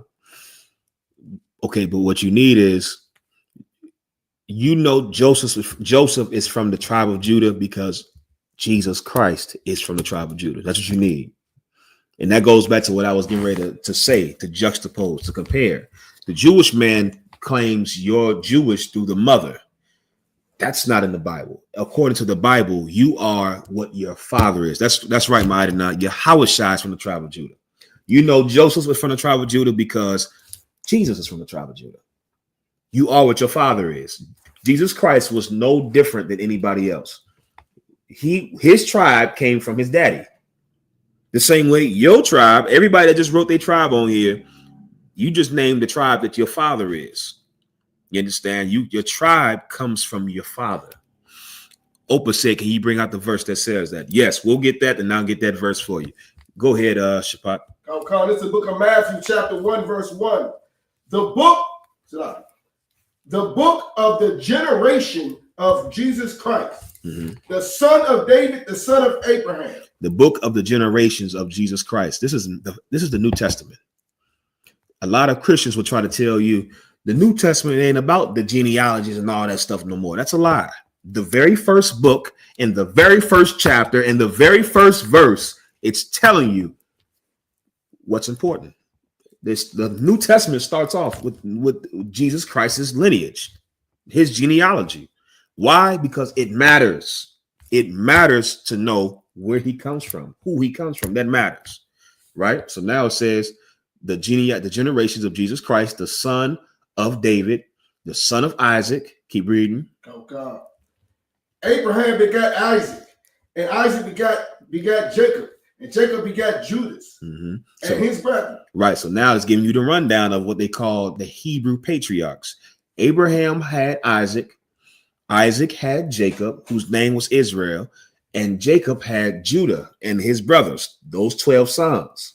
The 12 tribes of Israel has nothing to do with a religion. Don't let anybody call our culture and our beliefs a religion. This is not religious. You understand? Is there anything religious when your grandma passed down recipes? When your mom and grandmama passed down recipes in the family, is there a religion attached to that? No, that is records that pertains to your family. That's the Bible. You understand? That's the Bible. This is our records that pertain to our family, our lineages. You understand? So now you're reading about Abraham, Isaac, and Jacob. Jacob had 12 sons. Those 12 sons are the 12 tribes of Israel. Now let's skip me down, Shapat. Yep, please. Verse 15. For Eliab begat Eliezer, and Eliezer begat Mathan, and Mathan begat Jacob, and Jacob begat Joseph, the husband of Mary, right here, of whom was born Jesus, who is called Christ. That's right. You understand? It's telling you right here, Joseph was the son of Jacob, who was the son of Eliezer. You understand? Joseph is in the lineage of Jesus Christ. We just read it at verse 1. It said, this is the generations of Jesus Christ. Why is Joseph's name in there? Because contrary to what the Catholic and Christian church teaches, Joseph and Mary had sex. That's the only way children are born on the goddamn earth. Right. And the fact that we have to even debate this, I'm not talking to anybody that asked the question. I'm talking about to the dummies in the conscious community and outside of here. The fact that we have to even talk about this lets you know how much religion has watered down and destroyed our book, the Bible. There's no baby on earth that was born without sex. How are you here? Your parents had sex. How are your children here? You had sex. All of a sudden, Jesus Christ is different? No. Jesus Christ had two parents, two flesh and blood parents, and they had sex. And they produced him. You understand? Jesus Christ has a father. It says it right here in the generations, the lineage of Jesus Christ. Joseph is right there. He's the father of Christ. Joseph is from the tribe of Judah. Joseph is from the same tribe as King David, as King Solomon. And I see nobody answered this when I asked. This is how you know that without Joseph, Jesus Christ couldn't be king. Right. Without Joseph, if Jesus Christ was born to a woman and no father, he had no title to be king, because this particular lineage is the proof that he had the right to be king, Right. because it came from the father's lineage, this particular lineage. If Christ didn't have a father, and if Joseph wasn't his father, Christ could not be the rightful king of Israel, Right. because this is the lineage of the kings. King David, Solomon, you understand? That's what we're reading right here. Go ahead, Shapak. Like my man, it tripped me out because they be like, oh well, they make babies in labs now without a father, this, that, and the third. But at this time in history, they weren't. Our oppressor, the white man, wasn't doing nothing like that.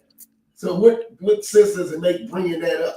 I always try to bring that up like that means something to this body. Yeah, that's nonsense, bro. I've been people like that. I was like, yeah, you got it. Yeah, no sweat. Shalom. Give me Revelations 5:5, please. Imani said, Salaki said, if I may, would the UPK be looked at by the world as Messianic Jews? No, the UPK are looked at as a terrorist group. Right. The ISUPK is looked at as the Black KKK. We're looked at as terrorists. We're looked at as a cult. I remember they used to say this about us all the time years ago when I first came in. I guess they stopped saying it after they seen all the babies we was having. They used to say we beat our wives. Many of y'all might not have been in here long enough to remember that was just the biggest thing. Oh, they in there beating on them women. Okay, no sweat. They say all types of things about us. See, the Messianic Jews, they get respect. The true children of Israel, however, get no respect. Right. You understand? Read what you got, please, Shapak. The book of Revelation, chapter 5, verse 5. And one of the elders saith unto me, weep not, behold, the Lion of the tribe of Judah, the root of David, hath prevailed to open the book and to loose the 7 seals thereof.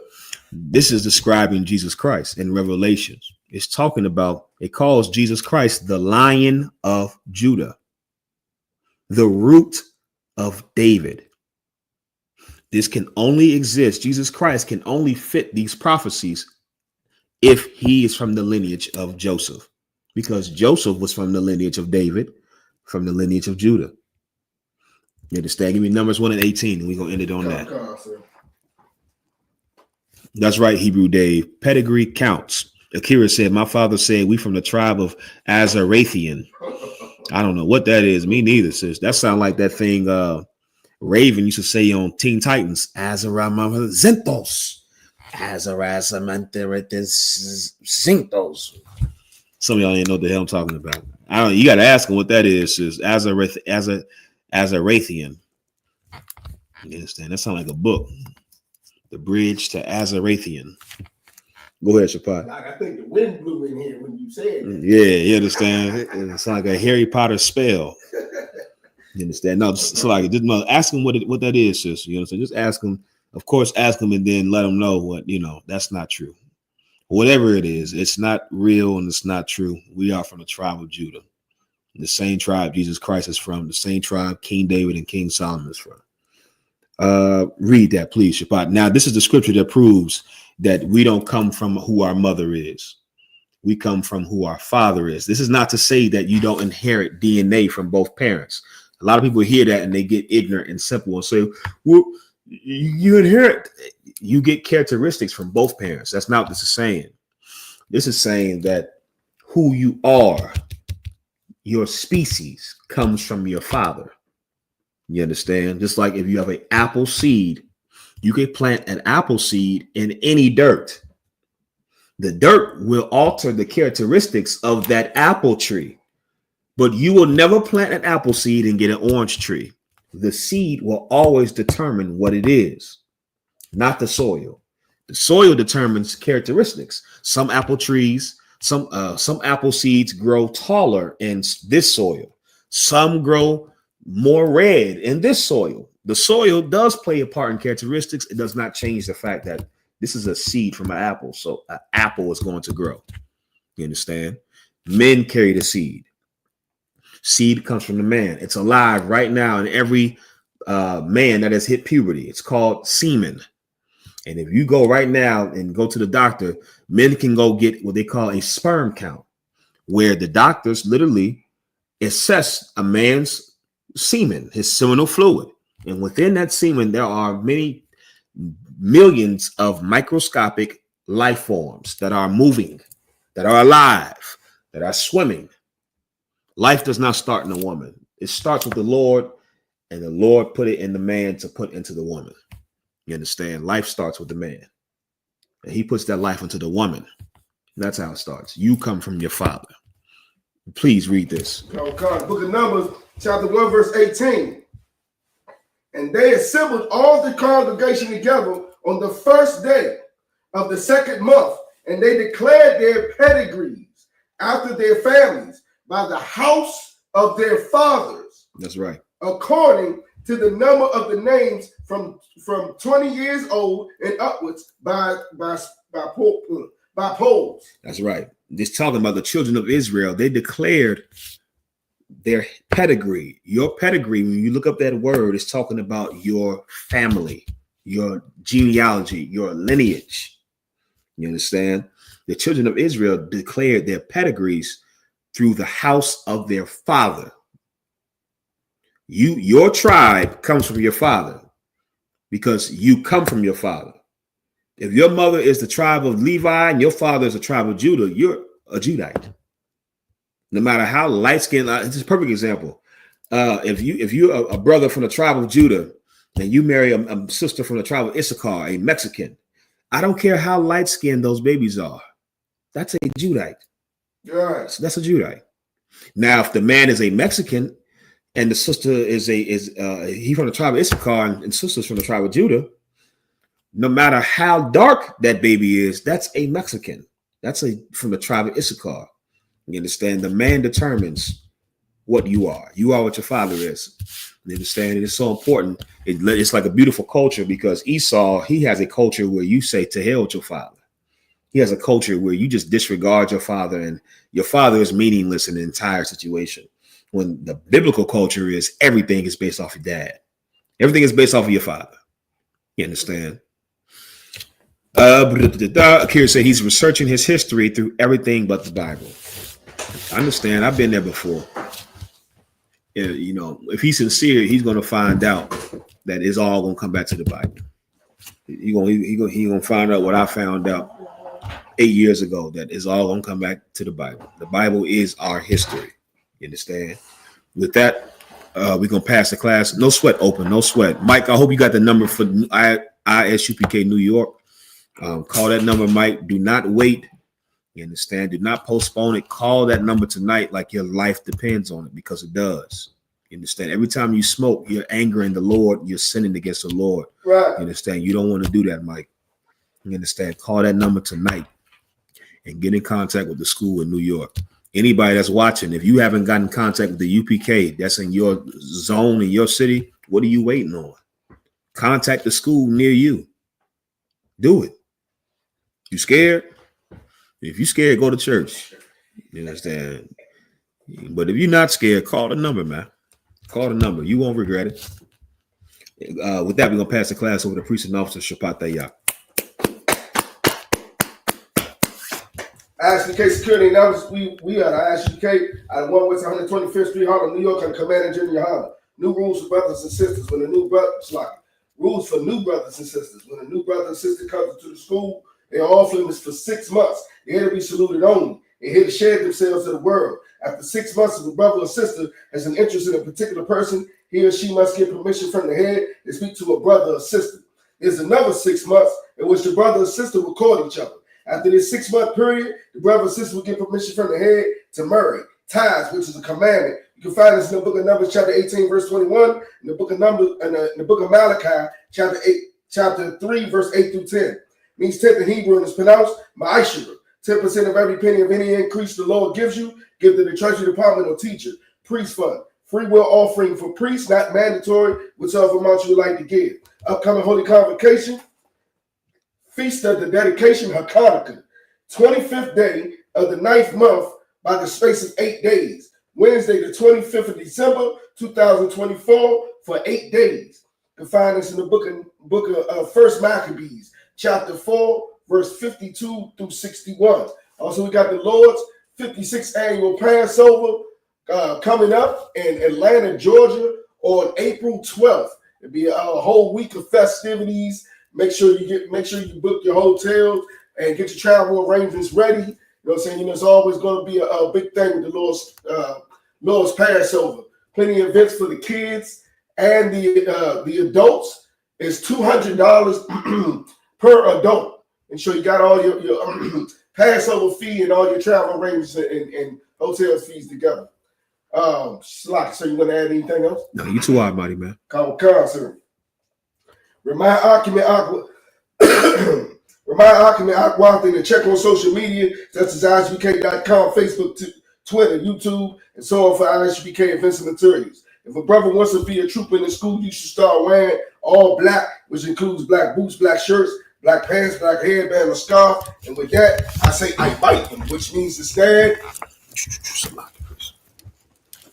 We'll give a courtesy salute to the teacher. Men of Israel, Imam Shabbat, Imam Rock, Yahanna, Shimi al Shabbat, Yahanna, Shimi al Shabbat. Yahanna, class dismissed.